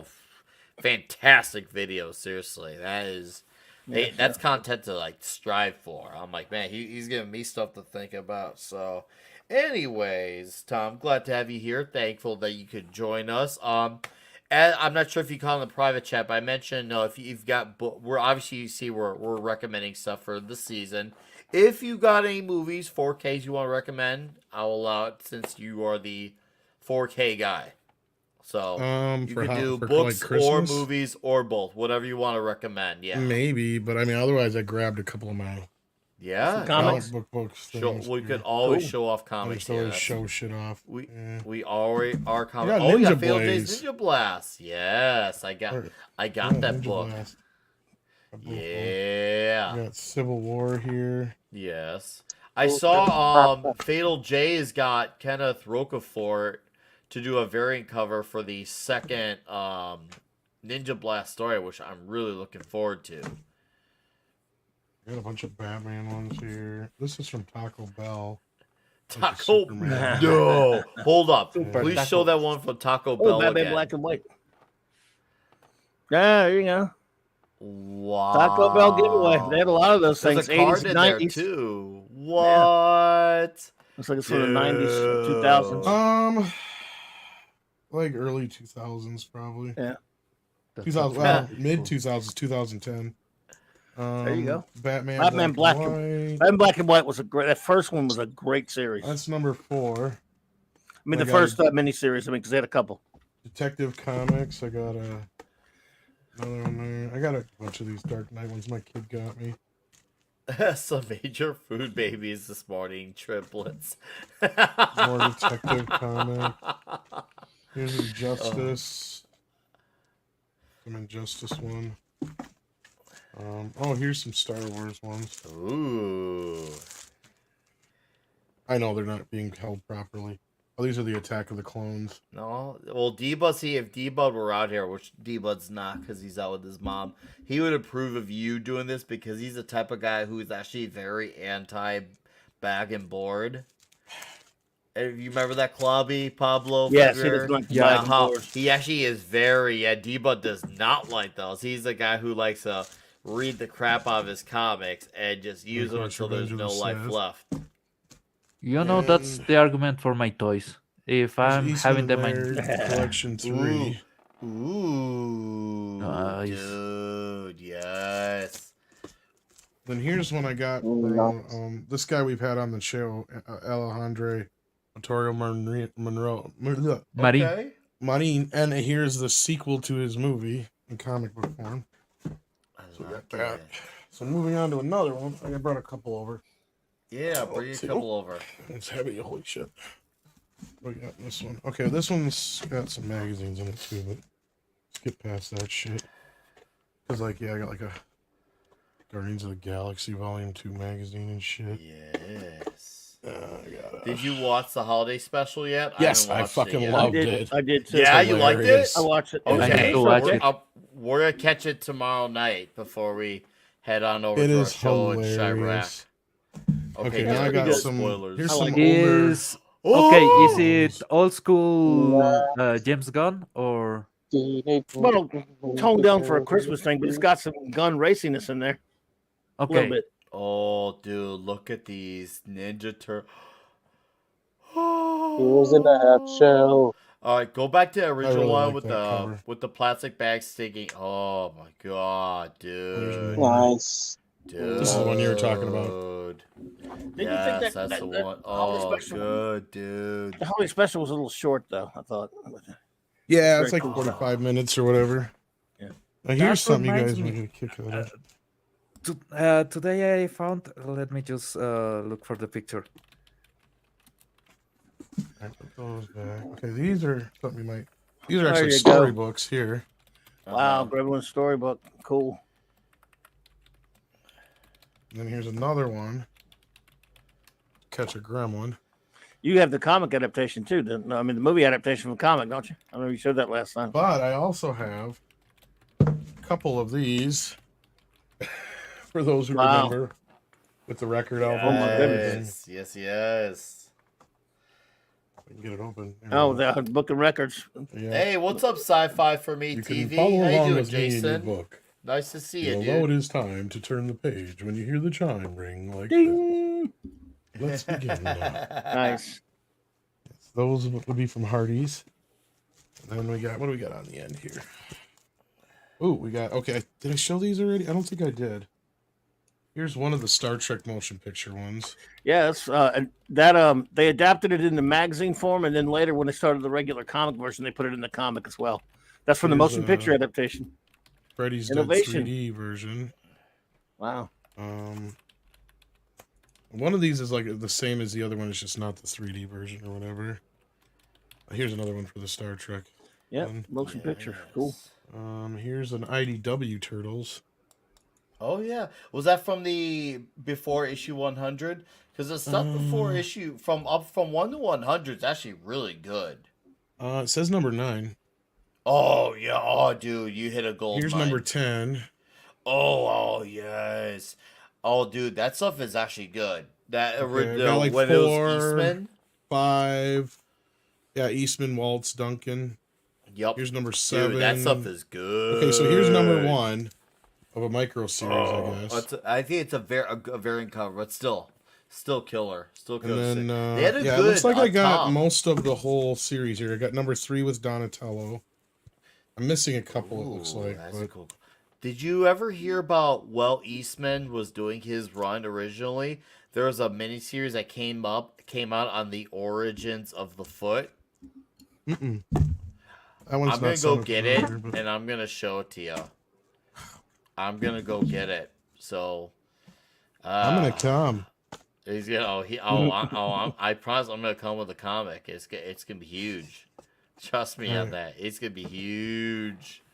Drop this shit. What's up, Pops it Pulp here. Metallicus? Here we go. Here's the actual good one. RoboCop. The Marvel adaptation of the original RoboCop. Dude. Nice. Nick, can you share my screen just for a second? Now that we were Yeah, I'll show on the real quick. turtles, I want to Yeah. irk. I want to nice. irk some people. Yeah, but read the name of the pizzeria and the color of the band. There's something really bad there. Pizzeria Donatello Pizza Tello. Time. That's Michelangelo. Yeah. Yep. Yeah. This is somewhere in the middle of nowhere in my country, in my city. So, yeah, I found a pizzeria in the middle of literally nowhere. It's about the Ninja Turtles, and the only thing is they got the turtle wrong. But yeah, I wanted to show this. Got a bunch So you're of saying Batman this is like the best here. pizza place ever? Yeah. All right. Crap. Yeah. Before we before we If they don't have let you cut the Tom pizza show with off his sides, Batman, it welcoming cannot be real. Ironcaster to the show. How you doing, sir? Apparently, I was in a one's not food a coma because I Batman. guess I missed the link there. It's okay, bud. You're good, That man. one's not a Batman. No, that's a Love that. cyber That's a frog. Batman. That's a Some Batman. two-facing. There's a some cyber cyber frog. frog. Those are nice foilies, I Yeah, will say. cool. Here's some And then there- Cyberfrog goodies. But I think I know Frog. where the toxicity lies within. Ooh, sweet old Vampirella. Vampirella, my sweet. There's a whole bunch of them in there. Vampy. I got some more Batmans. Lots of Batmans. Oh, here we Awesome go. one. I will do turtle. a pizza review soon. Splinter. Did you see they're doing a new Turtles comic series? It's like a Saturday morning Turtles new one? cartoon. Yeah, it's a like currently ongoing. mini-series. Oh, interesting. Hold on, what? I don't know. Is Yeah, it? you guys didn't know about that? I Are knew they it was keeping to the I thought it series? was a mini. Here we Okay, go. I gotta look Batman into it. movie. Ooh, I like that cover. Awesome. There's a couple of my Bill and Ted ones here. There's a Bill few and in here. Ted, dude. Tom has the best comics. Tom has the comics. Okay, we got the Bogus Journey adaptation, Dude. and then like the Excellent Adventure adaptation. That one's actually Yeah. DC. This is a DC one. And then this is like the first episode of the comic book. And then I actually have like the collection in a book. This one is probably one of my prized ones I got. You know, Ooh, isn't that from what takes place during the early original Eastman run? This is not even this is actually a separate thing they did. Yes, I remember It's the Art of the this. I've read Nunchaku. this. Yeah. I remember this because there was some separate written stories outside of the main original series. I got it for like $3, it says here. Dude. There's a really That beat up Batman copy Forever. of Batman Forever. Dude. That's And then awesome. we got the Electra. Daredevil Electra. Cool. This one here, yeah. Always could never go wrong with some Daredevil. There we go. That's my 3 boxes for tonight. I think I got like 3 more left. You're good, man. You're Cool. good. All right, Caster, the floor is yours. What are you recommending for the season? Well, first and foremost, hi guys. Sorry I'm late. Well, you know what? let's Hey, since you're here, let's do a second cheers for the arrival of Ironcaster. All right, let's make this a huge welcoming for Ironcaster. my list is Oh, he's got My list is heavy. recommendations. and huge. So, with all that out of the way, a couple of unique recommendations I could point out. One of my just kind of not necessarily comic directly, but some adjacent stuff.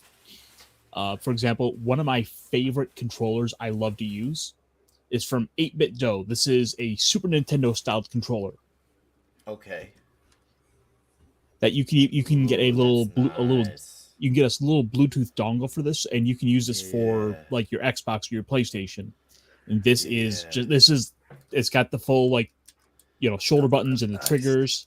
This is a good little controller. Plus, you can use it. You can assign it to like 4 devices for Bluetooth, so I can go from my Switch to my PC to another device, and this is my go-to. Plus, the Yes. battery on this thing lasts forever. That's awesome. Just do a retro P. If it's Bluetooth, it's perfect. What do you think the 4th device is? Yep. Down again. I saw you had Tom on here, so I had to grab a couple of Blu-rays and DVDs and Yeah, no. a 4K. Some recommendations for the season. 4Ks are always good. I'm gonna let you have the screen so you can zoom in and show My off the desk's a little goods. here, so we'll try to see if I can get this with. Oh, let me try to shimmy my second camera over here. Yes, get the camera set up. Okay, I'm zooming in on you. All right, the floor is yours, Ironcaster. Just go on your tangent now. Yeah, love it. One of That's the one of the best, great movies. Hell one of my all-time favorite movies. This is in fact the 4K. Same here. Nice. Under the Golden Graham. Dude, that movie's so good. This thing is chock full of special features. Pardon my French.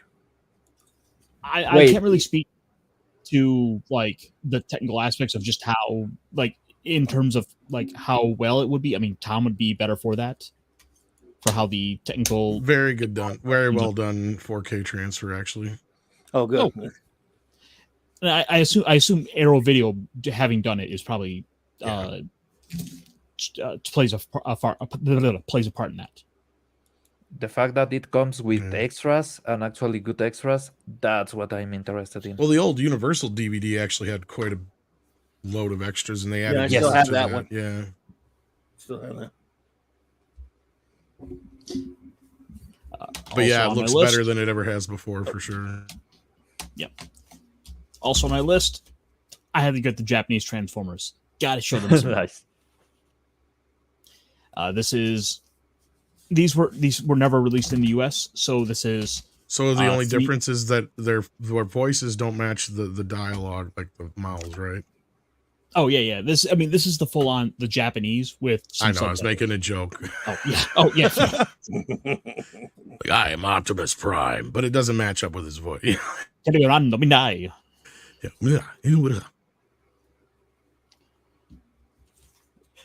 The fact is that Hasbro is now to a point where they're starting to go and make some figures of these for the American audiences, and they're selling. Like, these are characters that were never released in the US, and we're now starting to get full on figures of, like, they just did a big old the Hasbro, they did a big crowdfunding campaign for the second of these figures, which is this Deathsaurus in the back here.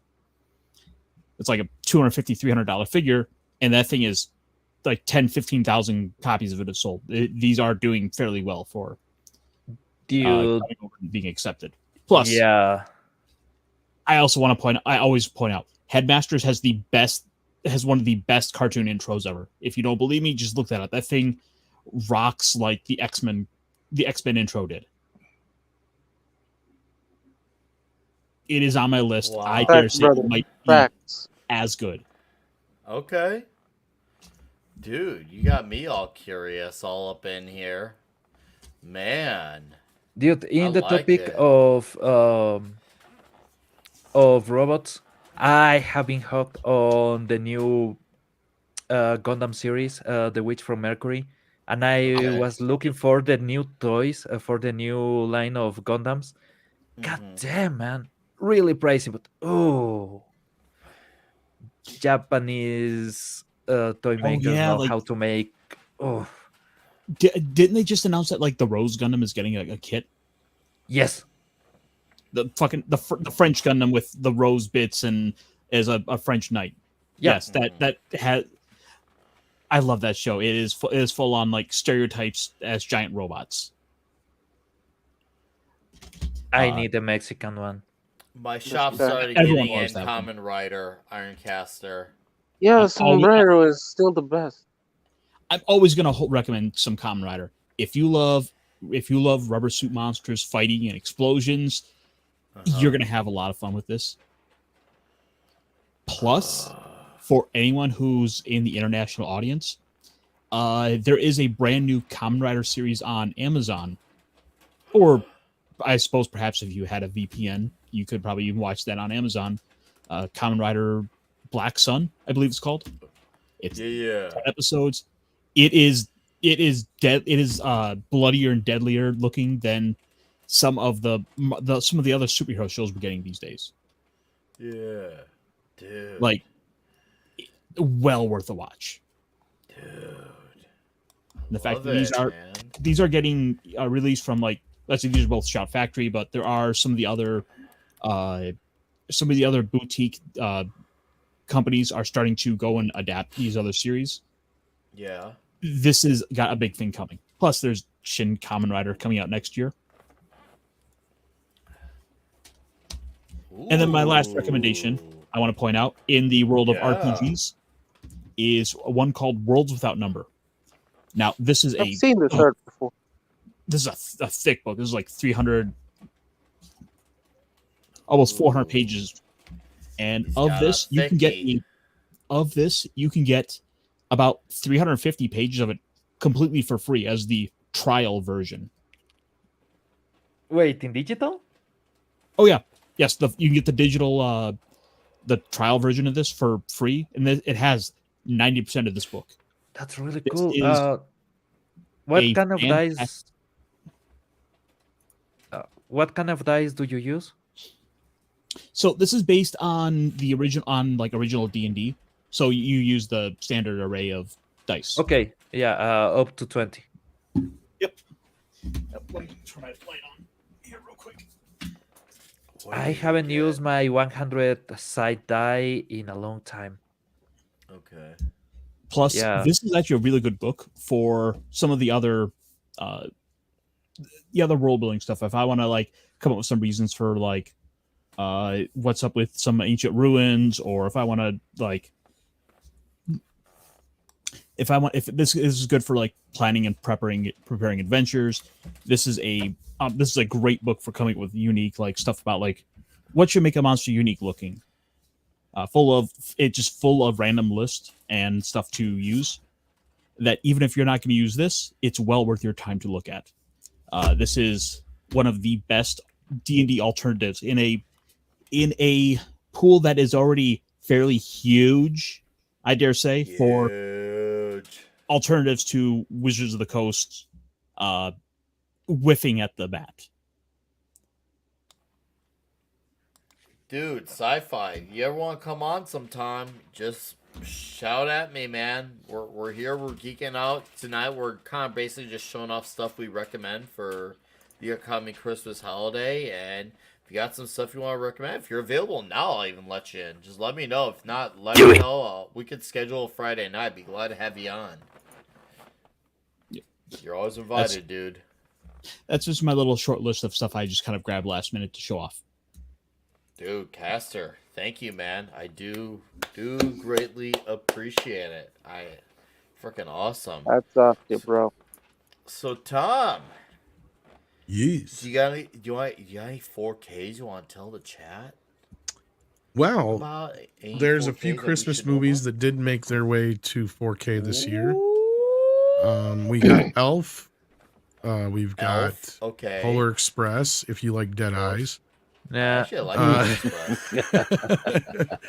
We also got the classic Christmas Vacation, and of course, Christmas Story. So Warner Brothers put out their 4 big Christmas classics on 4K this year. So that was a nice addition to the pile. And for the most part, I can recommend them. I did not get Polar Express, though. I have no real love for that one. Okay, Yeah. it's okay. I enjoy that movie, but the fact that I know about Christmas Story, that lets me know I gotta seek out a physical copy of that. So that's good to know. Yeah, it looks good. I do want that. I still need And it's to watch nice to the new watch one. that. And yeah, it's nice to watch that and then watch the new one. It really does pay off well. So, yeah. Here's a really weird question that I have, but is something that somehow seems really interesting to me. In Ecuador, there's a mixture on the Christmas movies between really religious ones, especially things tamer than the Passion of the Christ, but on that vein, also things like Ben-Hur, for some reason, I don't know, mixed with all these really wacky American Christmas movies. What, Do they're you guys? Telemundo movies? No, I mean the weird American Christmas movies with all the comedians doing exactly the same thing, that they are having issues with the family and the wife is leaving, and they have to basically rescue Christmas. So all those crappy movies from the US. The cliche form. The U.S. of A. So the Hallmark type crap, basically, Yeah, is what you're exactly. saying? Yeah. Do you With guys talking mix? dogs and stupid men? Yeah. Yeah. Do you guys mix the two styles, or do you have more of the wacky movies instead of the really heavy religious ones? We have a little bit of both, but when I think of good Christmas movies, I think of, obviously I love Peanuts, but I also love National Lampoon's Christmas Vacation. For all those of you in the chat, yes, that is a upcoming Toxic Tuesday movie that will be happening. Yes, it will be. And you can thank Tom for that. Tom brought that up. I'm like, okay, done. That's going to be one of them. So, and of course, I like my old school Grinch. And I had to emphasize the original, Oh, the real traditional deal. animation Grinch. Yep. I love that Yeah. movie. I will not apologize for it. I Oh, will yeah. sing about it till the moon and back. And of course, I do enjoy the old school Frosty and Rudolph. I've shown my children that, and they've watched it with me, and it's cool to see that they can. Oh, get that's into right. that Those old all came school. out on 4K too. That totally Did they Space really? Yeah, Oh, Rudolph, dude, Snow, my 4K bills Frosty, gets- and You got Santa me hooked Claus. on 4K, Tom. is coming to town. Now I want everything on 4K now. Look Does at that you, also you include created a the- monster? Does that also include the Rankin Bass? Yeah, it's the Those Rankin are Bass, Rankin Bass. Rudolph and the Red-Nosed Reindeer, the Santa Claus is coming to town, and Frosty and Snowman. You can get them all together. You can get Rudolph. them separately. Yeah, it's cheaper to get them all together though. I wonder if there's a 4K of the kind of movies that they pass on my country. Is the Tim Allen kind of movies? You know Tim that Allen that movies, quality yes. does the Tim Allen Santa Claus movies have 4K release? Uh-huh. Not his movies on disc, but I'm not sure if they are on Disney Plus or not. They might be. Huh. 'Cause They Disney are. Plus has a lot of movies in 4K that aren't on disc. Yes.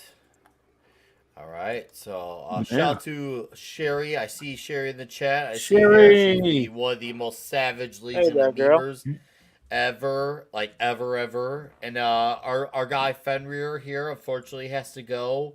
Muffles and Yeah, all. I'm but- sorry, guys, but I got some No, you're stuff good, to deal man. with.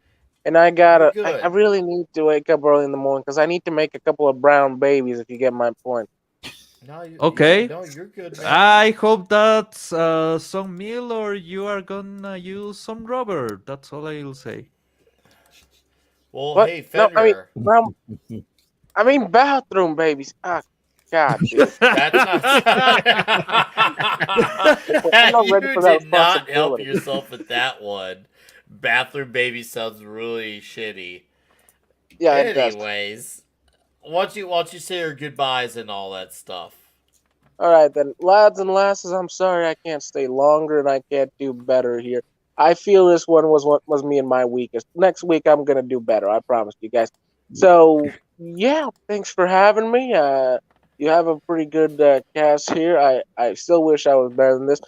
You know about me. You know who I am. You know where you can find me, where my channel is, and give me more follows. I'm black.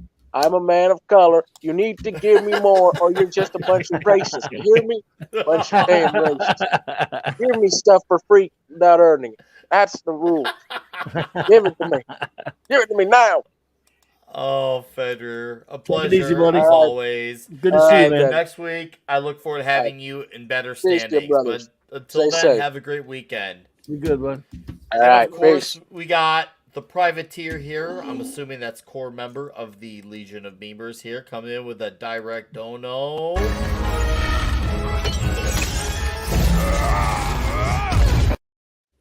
And he says for $1, Neil Adams in my top 5 greatest comic artists ever. And you know what? Agreed. No one's gonna One of argue the with all-time you. greats. No one's just gonna lost argue him. with you. Yeah, we just lost him this year, unfortunately. Him and He's Perez, one of the man. all-time great ones. Seriously, hey, And within a week of each other, in fact. And Yep. that was just I horrible. know. So you know what? Oh, it wasn't him. He says it wasn't him. All right. Well, somebody, Mm-hmm. well, whoever it was, thank you for the $1. And you know what? This one's out to Neil Adams and to George Perez, to the comic greats we lost this year. Oh, that was Joe's Atmosphere. What's up, Joe? How you doing? Joe. Ah, man. Seriously, we lost some legends this year, but luckily the work that was left behind was absolutely 5-star at the frickin' man. I will not forget like some of the most iconic images I've seen of like Batman. Are Oh, just yeah. from Neil Adams. Neil And Adams. I didn't even know at the time when I had seen some of these images that was Neil Adams. It was just like, oh, hey, that's Batman. And now I learned in later life, like, oh, that was this guy named Neil Adams. And he's one of those guys where you see his stuff everywhere for Batman stuff, whether it's merch or something, or obviously iconic covers. His stuff became so synonymous. Neil Adams is one of those guys. He was one of those guys. That's all I'm getting at. Yeah. One of the greats. And then Yeah, George Perez, the Infinity Gauntlet. Love Perez. That one hurt really hard. Yeah. Yes, sir. Man. Oh, core members got a question here. Claudia might be able to answer this one better than No, there that you was go. did Batman? Sorry, I'm gonna step on your toes. Did Batman? No, that was Jose Luis Garcia Lopez that did the art on that one, written by Len Wein. Great book. Len Wein. Oh, nice. Hey, I'd check that out at least if Len Wein's involved. How you doing, Anonymous? Yeah. Nice to see you here. Yes, Neil's seriously such a fantastic artist. He brought him back to being the Dark Knight. Mm-hmm. After the Adam West TV show, which I love, of course, he and Denny O'Neil returned Batman to his origins, his roots, to making more like the Dark Knight after the profitable but in some ways damaging, I guess, campy moments. Although the Batman TV show, not just Batman, all comic book sales went through the roof when that show was on. So, yeah. Uh-huh. But isn't there some things on the Batcave that started with the Adam West series? Is this a what now? There were some things on the Batcave that started on the Batman series, on the 60 series. And so basically, there's some things on the Batcave.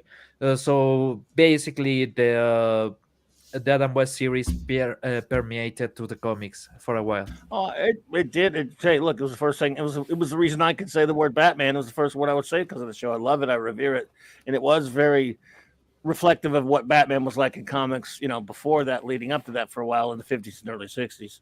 So yeah, it's just that O'Neil and Adams returned him back to that a few years later. Returned him back to his darker roots. Yeah. And all right. Yeah, but yeah, I still love the TV show.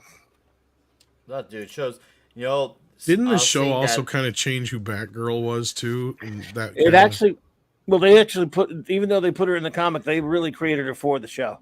That's what I thought. DC created her in conjunction with the show for the show. Yes. Yeah. I knew like Batwoman. Harley Quinn was made for the animated series. Yep. Like Harley Quinn. Yeah. Yep. Once again, Joker's favor. Although we did on the commemorative. I should say the Silver Age Batgirl. There was a Batgirl before that with Betty for the on Earth 2 basically. Betty there was Batwoman and Batgirl, Kathy Kane and Betty Kane. So the Barbara Gordon was the second. Yeah, you're right. I remember that now. I remember hearing about that. Okay. Wait, when did they start using the giant penny on the Batcave? Giant Penny, that was in the Dick Sprang era in the 50s. Yeah. Yeah, they didn't have that in the TV show. No, but I remember being taken from something else. Well, it was from, Dick Sprang drew a big old pinup of the Batcave one time, and there's that and the dinosaur and all that other stuff that comes from Dick Sprang designed all that stuff for the Batcave. Oh, okay. All right, and we got Pope Metallicus here for $5. Says, here's some pizza bucks to commemorate my first anniversary on YouTube. Here's some many more with all of you. Rock on. Well, Pope, thank you for the $5. Happy to call you a friend. Thank you for keeping the Gilded community active, along with guys like Christian DeLorme, Joe's Atmosphere, Boosh McFadden, Diesel, Vince Womack. Love having you guys hang out on a daily basis. It's absolutely fucking awesome, and I appreciate your support, and we're gonna be in touch again really soon about some Black Sabbath stuff, especially about a certain level from a video game called Maximum Carnage. We gotta talk, and there was a parallel there that I did not understand until 2 days ago.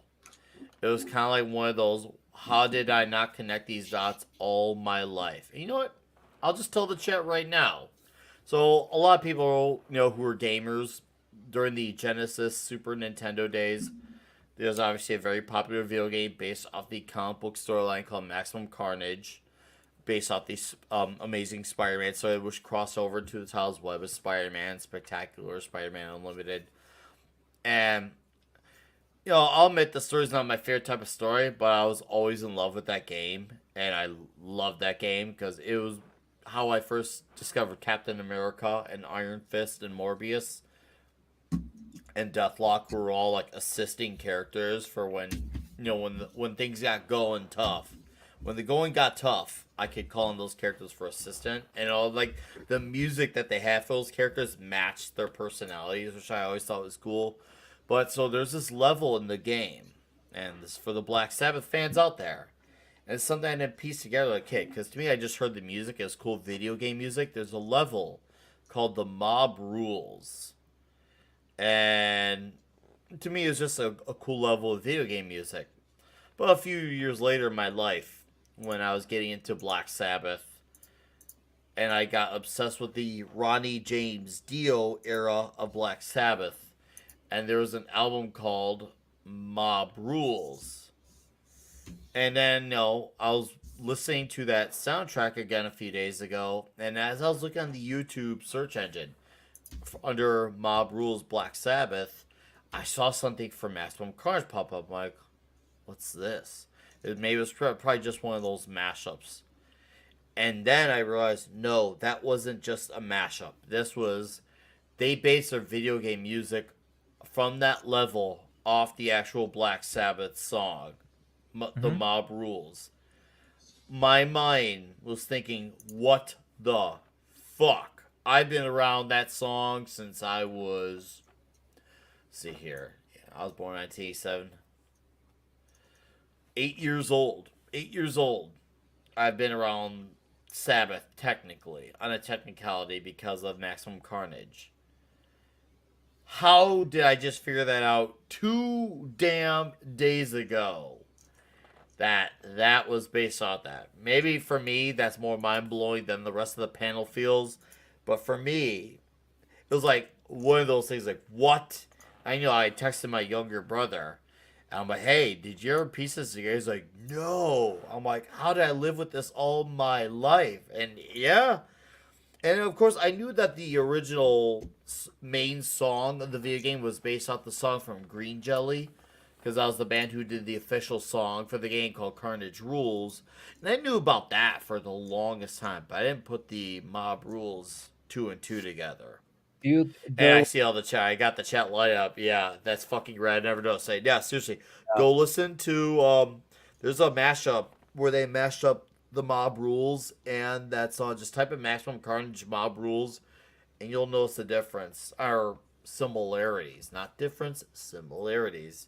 And yes, Dio era is best Sabbath. I mean, dude, it's not even close. I had to go on a tangent, and Tom Connors unfortunately has to go. So, Tom, why don't you say your goodbye, sir? I love you all. Hope you had a happy Thanksgiving. I always like to get to hop in here and hang out with you gents for a little bit. Take care of yourselves and each other. Buddy. And remember, Chicago pizza is deep dish. Oh, you son of a bitch. You had to close out with that shit. Tom? President, it must be true. Oh. I guess you'll have to prove me wrong. You come to Illinois in Chirac one of these days. Now gladly. Tom, you come to Chirac, I will buy you Vito and Nick's pizza. All right.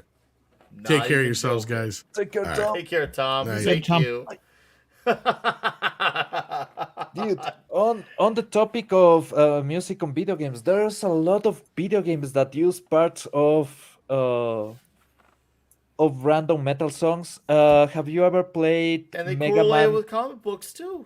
Yeah, Mega Man X4 or Mega Man I haven't X6. played it, but I know what you're talking about. Yeah, there's references to Europe, Final Countdown. Yeah. That is yeah, there's a lot of games that actually have had heavy inspiration, if not outright rip-offs of metal songs. And I love those situations because you either recognize the song, or when you finally hear the song, you go, that happened to me with Europe, because I was like, I know Oh, this Europe song. is great. Yeah, but I didn't quite got into why I knew that song until I played the game again, and I was like, this is the song. So yeah, that happens a lot. All right, TZ. Here's the misunderstanding. I like deep dish. I do. I love it even. My issue, emphasis on issue, is that it's not Chicago pizza. It's good. It's fantastic. Chicago pizza is amazing thin crust. Not too thin, but not too thick where it's double dough. It's just the right amount of thickness. You gotta try it. It's huge. Figuratively, not literally. I'm serious. It is figuratively huge. But that said, there's a great Lou Malnati's franchise that goes on around here, and it's huge. It's fantastic. Like seriously, like it's big time recommend. I love it, especially their buttery crust. Highly recommend. I yeah, that's the By the thing. I way, don't hate it. Principal mentioned. Oh, sorry. Sorry. No, no, go ahead. What Principal mentioned? I'm sorry. I saw something. He mentioned something. He asked about the giant penny. Yes, originally it was a villain named the baddie named the Penny Plunderer. Way back in a very old World's Finest comic that Batman got the penny after Batman beat him. He took the penny back. And also, someone else said you're not wrong, Core. That said that Two Face did use it later, and then about 20 different times I came up with 20 different retcons on where the penny came from throughout the years. Uh-huh. But originally, it was in the Golden Age. It was in the Earth 2 version anyway. I guess I could say it was a bad guy called the Penny Plunderer that Batman, after he defeated him, he took it to the Batcave. Someone was talking about it in the chat. I'm sorry. Irrelevant. No, no, See, I it's know. all good, man. I made sure it was not relevant, but it was worth hearing. Yeah. It was worth hearing. That's all that No, matters it to didn't go me, that far. man. But it did anyway. I thought it was worth hearing, Globby. No, accept that, damn it. Nah. But anyways, yeah, chat. It's amazing the amount of parallels that exist with comic books to other cultural aspects. It's awesome, and I eat it up every time I see it, especially if it's something that I love, like Black Sabbath. So Cool. that's what's up. I gotta refill my drink here. It's and then while I refill, Stephen M's got a question for Klobby here. That I don't know. I don't think they explained it. They just it's Batman. They took it just like if you look at some of those old early pictures that they drew of the Batcave, other like the very first one they drew. You have Yeah. everything's like underneath Wayne Manor at the bottom, and they got the bat plane in there, and you go, how the hell did that get in there? So Don't worry about it. We found a way. yeah, they don't right. They don't chronicle how, to my knowledge, they don't chronicle how he got it in there. But you never know. They made it a comic about later the handles. I do know that later, Two Face tied Batman and Robin to it and tried to flip it in the air with a big catapult thingy. I don't know how he ended up getting it because I have that story in an old reprint book, and it was supposed to squash them. That's But so ingenious. Yeah. yes, and then but Batman had stolen his coin and had used it to cut the ropes through, and yeah, they ended up flipping the thing for somehow using cartoon gravity or comic gravity and smashing his bad guys with the coin. So This will be the second time, I think the second week in a row that I bring this comic. But if you read Death of the Family, not Death in the Family, Death of the Family, there's a point where they actually explain how the Joker basically grabbed the. I don't remember if I think it was the Bat boat or something like that. Basically, instead of just the first fight with Batman ending there, he actually tagged along to the Batcave, and he goes like, Batman is Bruce Wayne, that's boring. So basically, he knew all along that Batman was Bruce Wayne, just he didn't give a shit about Bruce Wayne because Bruce Wayne is lame. Uh-huh. So yeah, I think a lot of explanations on the Batman universe could be basically they didn't give a shit because it was not Batman. Bruce Wayne decided to have the penny, and he paid for the penny, and he moved the penny into Wayne Manor, and everybody was like, "Yeah, that seems possible. All right, he likes money. Let him have the penny, and nobody question it." Mm-hmm. Yeah, on that universe, especially with some of the additions, you can see that happening. It's just, yeah, that spoil rich. He wants to buy the dinosaur. Have How did nobody, they get the penny in the cave? Don't know. yeah, have Don't nobody know. noticed I that mean, he, because he's Batman. That's how. yeah, He's he. Batman. He could do anything. Can you think about the contractors going? This guy needs every single time Well, that we move the door of the mansion and remove part of the floor of the well, mansion. look how He big the back. always does. Yeah, he Doesn't even tell always. us to go in there.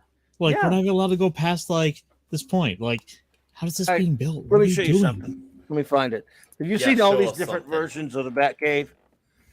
yes, How is it so big? I mean, it's supposed to be under Wayne Manor, right? Or have you ever Yeah. seen the Dick Frank version of it? Mm-hmm. All right, let's see. Find it here. Yes, Okay, I've I love seen this it. image, man. I love this. Them is so Let's geek out on some back crazy. caves. Yeah, I'm sorry. I'm sorry. I didn't mean to derail what you were doing there, Pablo. We can go back to that. I You're just good. no. It's actually on point. Yeah, just think about it. how does he get Somebody all this goes. stuff in here? Yeah, somebody goes.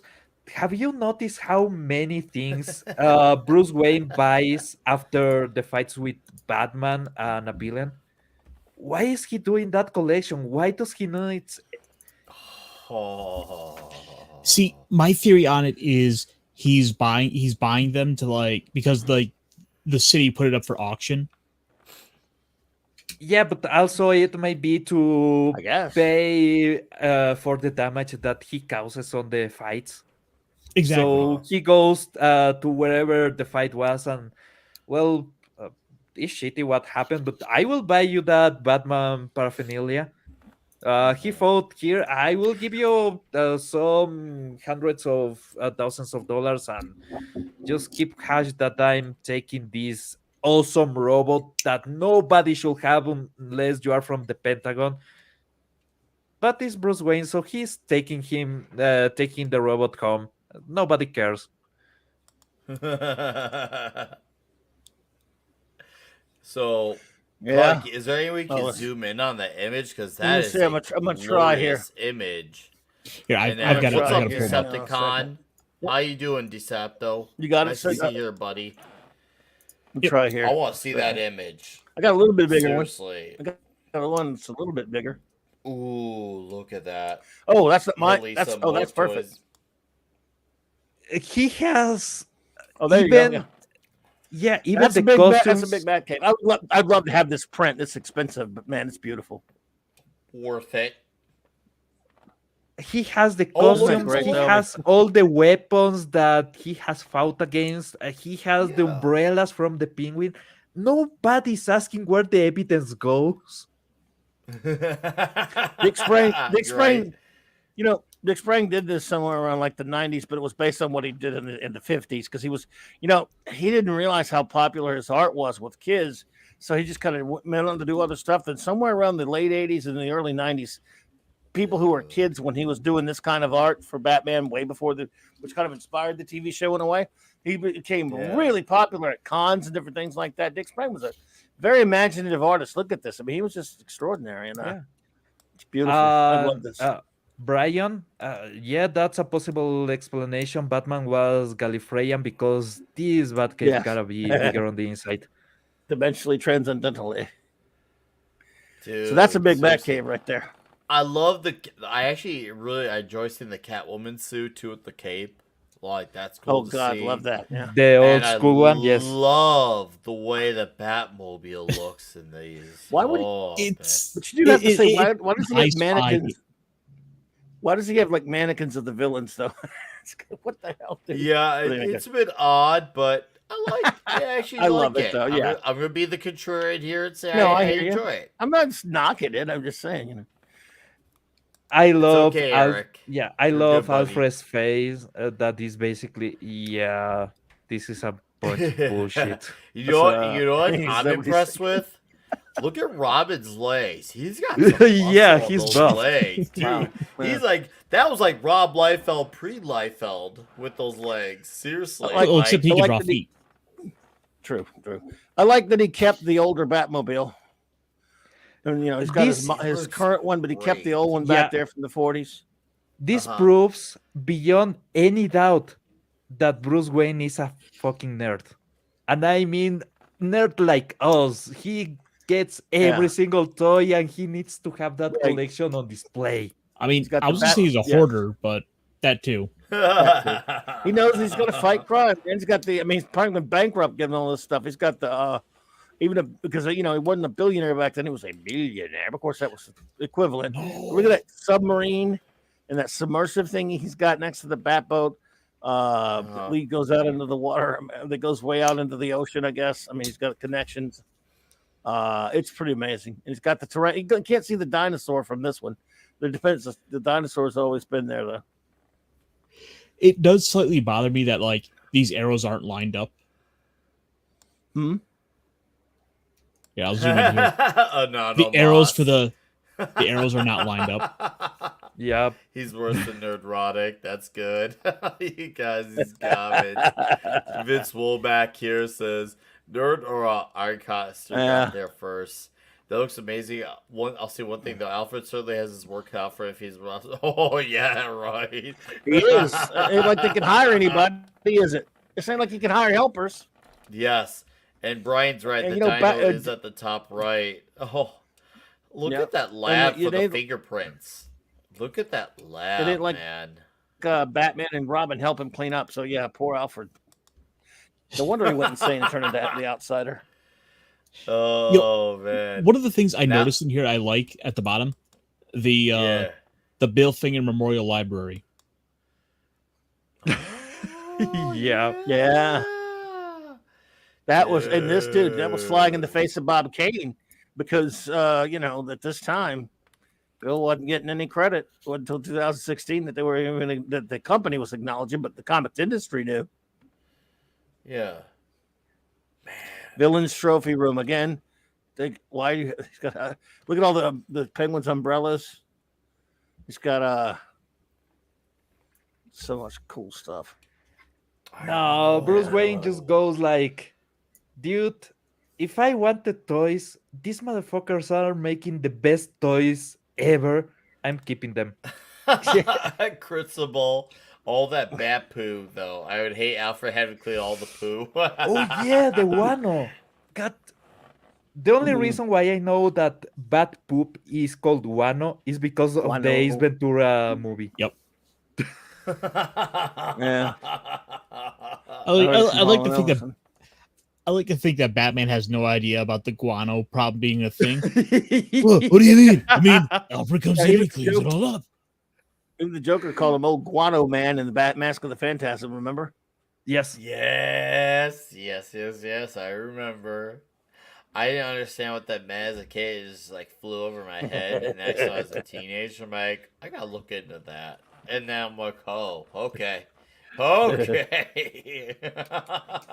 Did that laugh? Oh, Oh yeah, too but this is good. cool. I love that Batmobile. Good lord.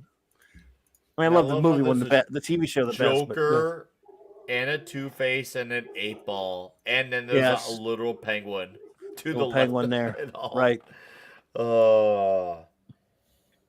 And there's the TV show back. Man, I wanted to get this. This was I bet this was expensive. Yeah, but worth it. Yeah. Worth it. I'm just saying Because we kind of it's worth it. How you doing, another monster? I see in the chat. What's up? Seriously, that's like it's really worth it. I'm just saying. Now we're Yes, now we're sir. just randomly geeking out. I love it. Yeah. I Sorry love about it. that. Turned No, us to the dude. Batmobile, the Batcave for some reason. I don't know why. That's By the the way, beauty. Oh, yeah. we the hate to talk tangent. about that. Oh, of course. Talking about the Batcave, who wants? But Yeah. I We just should talk saw. about serious stuff. Yeah. Tom retweeted. They are coming with the Superman series, the Donor series of movies on 4K. Yeah. Oh yeah, cool. Oh, yeah, I heard about that. Cool. Yeah. Yeah, these I Alex Ross one here is pretty cool too. Go ahead, Pablo. Sorry. Yeah, I hope that they actually make a 4K print of the Donor Superman 2. Let's admit Oh, it, there's a lot of dude. stupid, but that Yeah, it is movie stupid. is, I hate yeah, that movie. is quite better to the version that we got on cinemas. I actually really like it, especially the scene where Lois is trying to prove that Clark is Superman.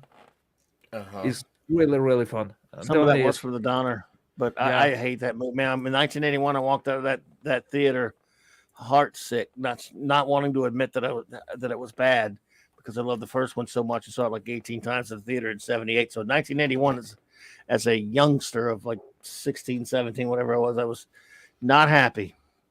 Although I wouldn't yeah, admit it, I had to go back and watch it again because I'm like, no, I'm not accepting this.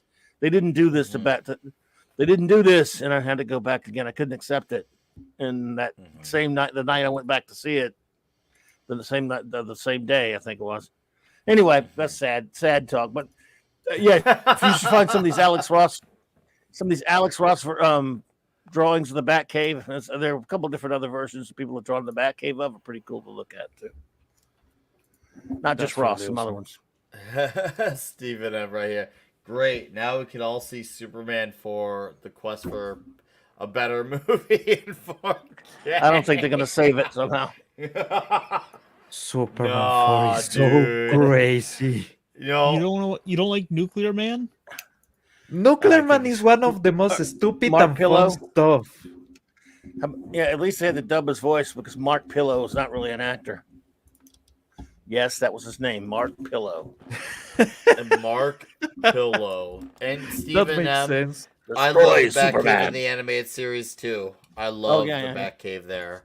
Great Oh, yeah. Batcave. Was- And shout out to Papa Cotton the 7th and Zax. How are you, gentlemen?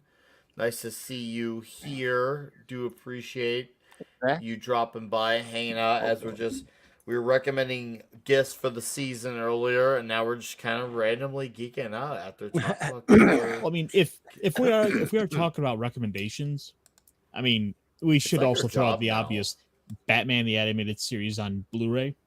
Oh, I got that. Yeah. When we did Same. our Kevin Oh yeah, you talked about it Conroy last week. tribute, dude. Yes, that sir. was so. I'm gonna me and my missus. We're gonna get on a binge soon of watching all the episodes and both movies, and she loves the show too. So it's like totally like works out like beautifully, especially once That's we're awesome. done with the Connery Bond binge. We're gonna watch all those episodes and those movies because I don't think she's actually seen Sub-Zero. I think she's seen Mask of the Phantasm. She's seen the episodes of the show, Batman the Animated Series, The New Adventures, Mask of the Phantasm, but not Sub-Zero. And I think Sub-Zero is equally on par with the best of everything that came out. I gotta go For back me, and watch it. Sub-Zero is incredible.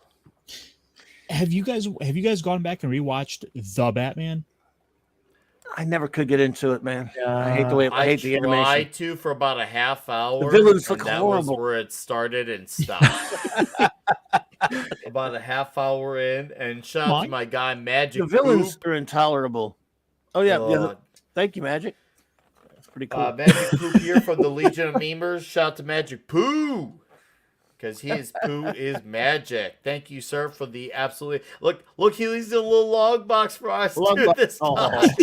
Thanksgiving Yes. turkey heads, and we get a log box. It needs to be like one of those like box traps, but it's the long box flipped upside down, waiting to come down and trap us with like a comic book. Another bad thing about the Uh, Batman is it kept us from getting a good Batman show because, like, based on they should have just been kept going with the other one.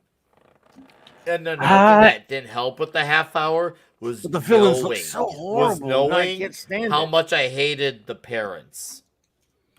Nobody. The I stories of will. the Okay, are parents. we talking about the series where the Joker had long It's hair called and the everything? Batman. They all look He Yeah, was like horrible. a The villains did. super None of them look cartoony right. looking Joker. yeah. I will be Some look honest. bad. I actually enjoyed some parts of that series. Especially do it. Barbara Gordon was Barely really even a enjoyable there. series. I like the Penguin. I think he was one of the highlights of that Yeah. series. I tried, man. I Maybe looked these at it and two- go, man, as soon as I saw the villains, I'm like, what were you doing? Why? Because Batman didn't look bad, but I don't like the animation style much either. But anyway, go ahead. I'll say it was a different take. I'm not so tied to one look for these characters that I want to I see. I am. want sometimes I think there are times where it's worth trying different things out. I actually did like the Joker in it for being something of a drastically different take on the character, where he's just like so much more over the top cartoony. I can't do it. I mean, I hear you. To I me, can't do it. You looked got to way be too faithful to the zero- characters. Sorry, go ahead. You know, here's the thing. I actually agree with Castor in the sense of having another look. I do, but my issue was that look. I feel like that look was unsuitable. Why for the screw with Joker. things? He looked way too much more like a slasher killer from a horror movie, rather than just the Joker. I didn't like the nasty skin look on that. I mean, I felt like the Dark Knight was the first you could go with messed up facial skin with the cut up, sides of the lips. I feel like that was the limit as far as that can go. I think that was kind of like where I drew my line. I'm like, okay, not my ideal thing, but I could draw a line there and be good with it. And I was, and I still am to this day. That's kind of where I drew my line, and that's kind of where I stayed. I felt like the weird boiled skin for me with that actor being Joker, and I hated the Riddler suit like there's no tomorrow. Oh, you mean in the movie The Batman? The Zodiac killer look. Oh, yeah, that was okay. bullshit. Awful. You jumped to the movie. On Yeah, there. you jumped to the movie The Batman. We were talking about the animated series The Batman, but yeah, what they did with I was talking about this Joker. yeah. When Oh, I don't like they- that. I don't like that Joker. No, It's I mean, horrible. That's like that's slightly. That's like it's like saying it's like it's. I don't want to say it's better, but it's less shittier than the Batman movie. Well, To to me, at least he doesn't have it's makeup also up skin. it's also going up against Mark Hamill's Joker, so that is sort of the bar. they wanted to do something different. Yeah, You could have just you could have done it and still not made it look like that. You didn't have to make it look exactly like the Hamill one because the animation style was different. I mean, Batman doesn't look terrible. I mean, I don't really like that art too much, but they didn't make Batman look outrageous, but they made the villains look terrible. I don't even mind Joker with long hair. I really don't. I actually don't mind Joker with long hair. I think it can work being that long. What was weird about this version of the Joker was the way that he fought barefoot and actually doing flips and everything. That was the part that really didn't work for me about this version of the Joker, because it was more like that's the same issue that I have with the Arkham, the first Arkham game. That actually the Joker takes the formula and transforms into the monster, the monster No, Joker. I know you're really gonna hate this. Yeah. Oh, those eyes hurt it. Yeah. And the weird buck teeth right there for Yeah, Joker. look at those fingers. And What I the hell actually is like Batman? I Actually like how can't stand Batman that. looks. That Batman He is looks really terrible. good. He's like a weed. He's like a straw wearing that costume. Look how skinny he is. Oh, he's super top heavy. Hold up. Our guy Yeah, D-Bud Martin dropped in I like it. because Hey, he's bud. hanging out with his mom. Said, Mother and I just got back from Oh, her cool. surprise 90th birthday. Shout out to your mom for her 90th birthday, D-Bud. That is amazing. And you did not have to drop in at all. You had every right reason not to, but thank you anyway, sir. I hope you and her had a great day and happy belated Thanksgiving, man. That is what's up, D-Bud. All right, and yes, see, Joker's way too Lobo looking. Yes, Batman looks skinny, but I'm talking about the way the suit, the ears, the cowl. I like that stuff. The Even the nails claws. on the hands. Yeah. But the version of Batgirl that they had in this show, and Yeah. this is way before all the feminist crap, so it's not part of that movement. But yeah, she was like a normal girl that wanted to be like Batman, and there's an episode with when she actually tries to be Batman and basically breaks her ass because obviously you cannot be like that. Batman is unique; he is trained for that.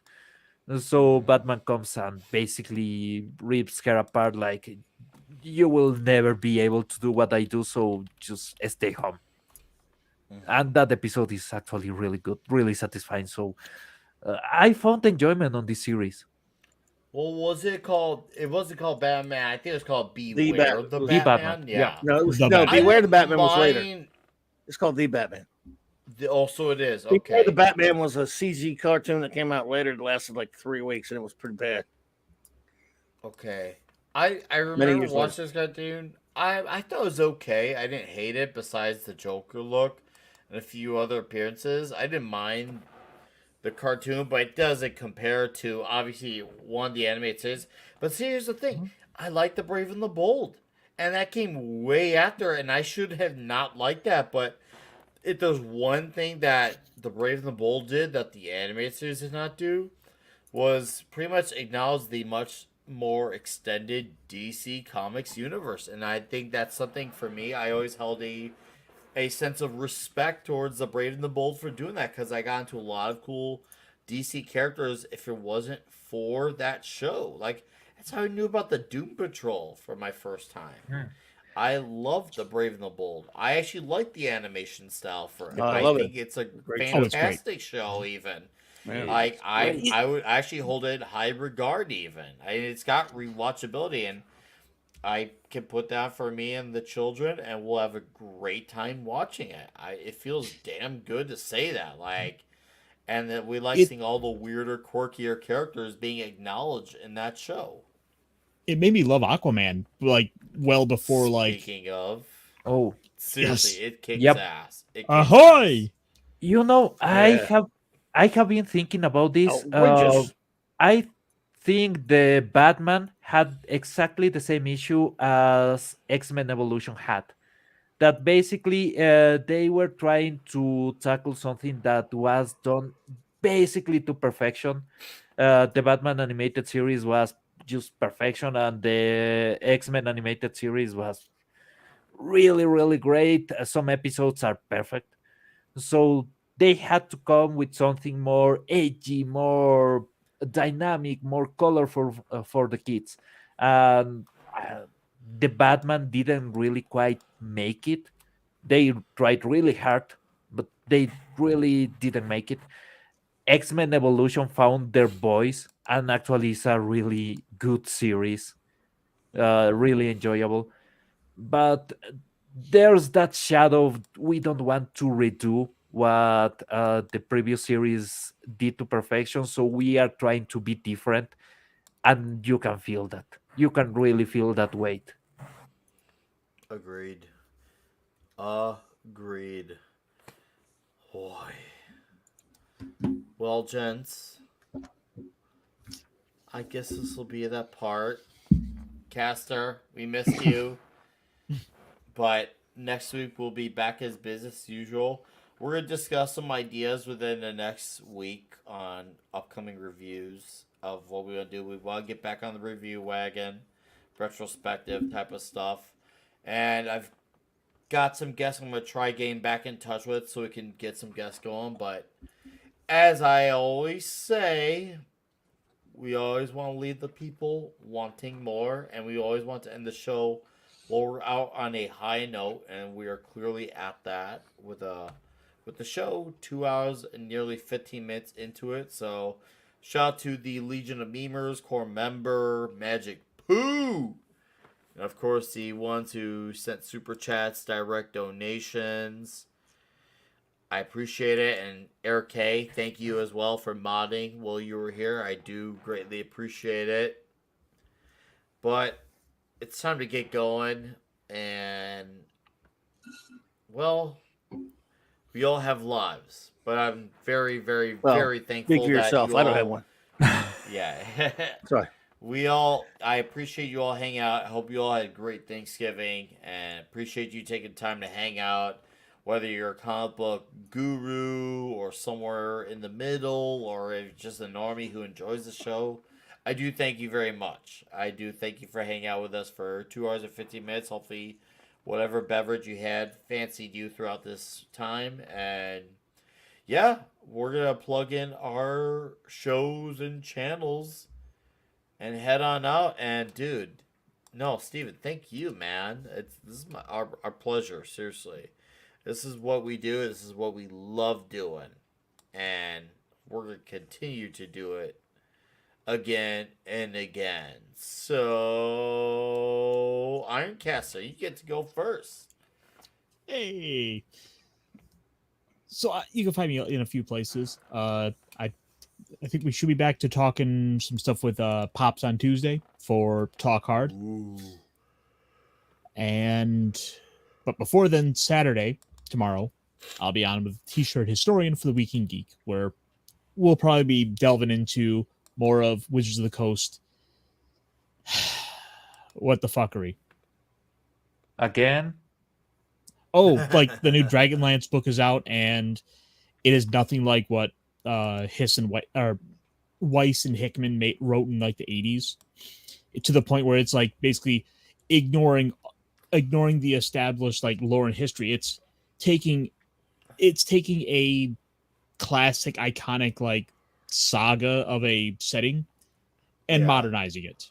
Oh, for fuck's sake. So again, I'm gonna say, don't buy Wizards of the Coast. Buy some alternatives. Check out Worlds Without Number. Check out Old School Essentials. Check out Godbound. Check out Stars Without Number. There are countless alternatives out there. People who don't hate you, it would love to have your money. You can help out those little guys. Also,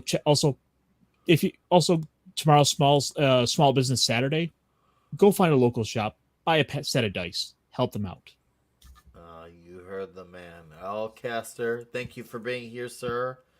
Next week we'll be back to our normal broadcasting time at 8:30 Central. So appreciate you always coming and ready with the recommendations. We got 24 more episodes to 100. Holy shit! So yikes. Yeah, I know, right? This is gonna be awesome. It's huge. So Cassie, you have a great weekend. All right, I'll see you soon. And then there's guys, before Pablo talks, Eric K, thank you. That's Ironcaster's channel right here. Sub to his channel now. Okay, thank you. All right, Pablo, you know what to do. Okay, Minas H Español tomorrow morning, and we will be discussing how Disney found a cure for baldness. Yeah. Didn't you know? They found a cure for baldness. They had a bald president. No, they don't. We will be talking about that whole kerfuffle and some other topics. Let's see how much fun we can have on the fact that, well, Disney is a disaster and I'm enjoying it. Other than that, my channel, someday I will do something. I swear, someday. I have been editing some videos for Minas Edge. There's some fun stuff there. And there's a few jokes that I have inserted that some people will get, and that makes me really, really happy.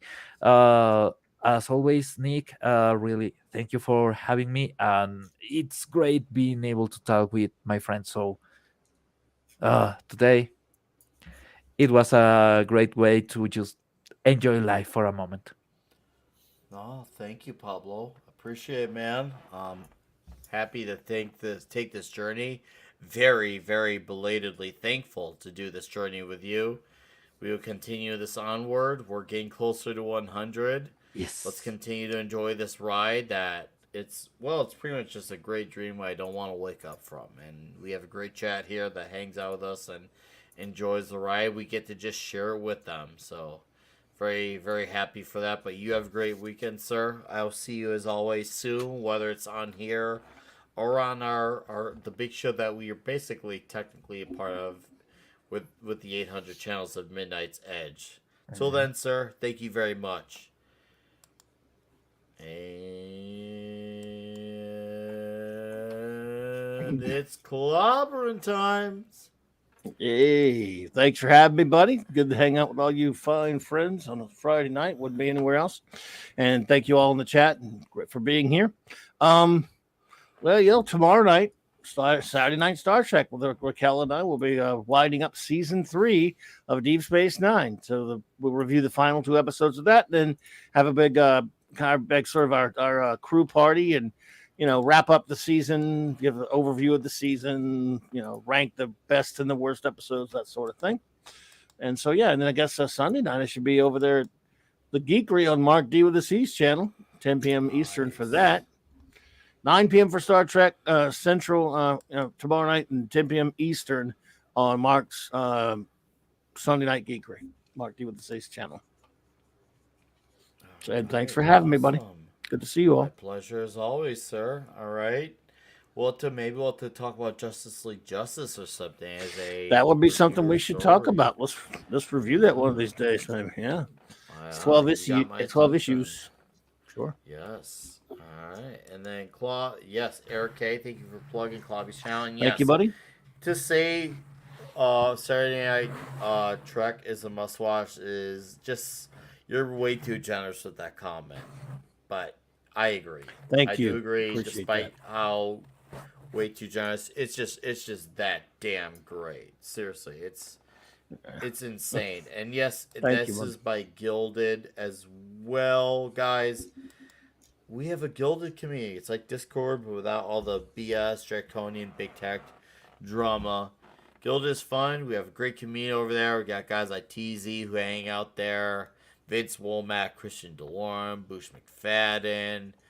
It's awesome. It's so awesome. We have a great time. So many great faces that hang out in there.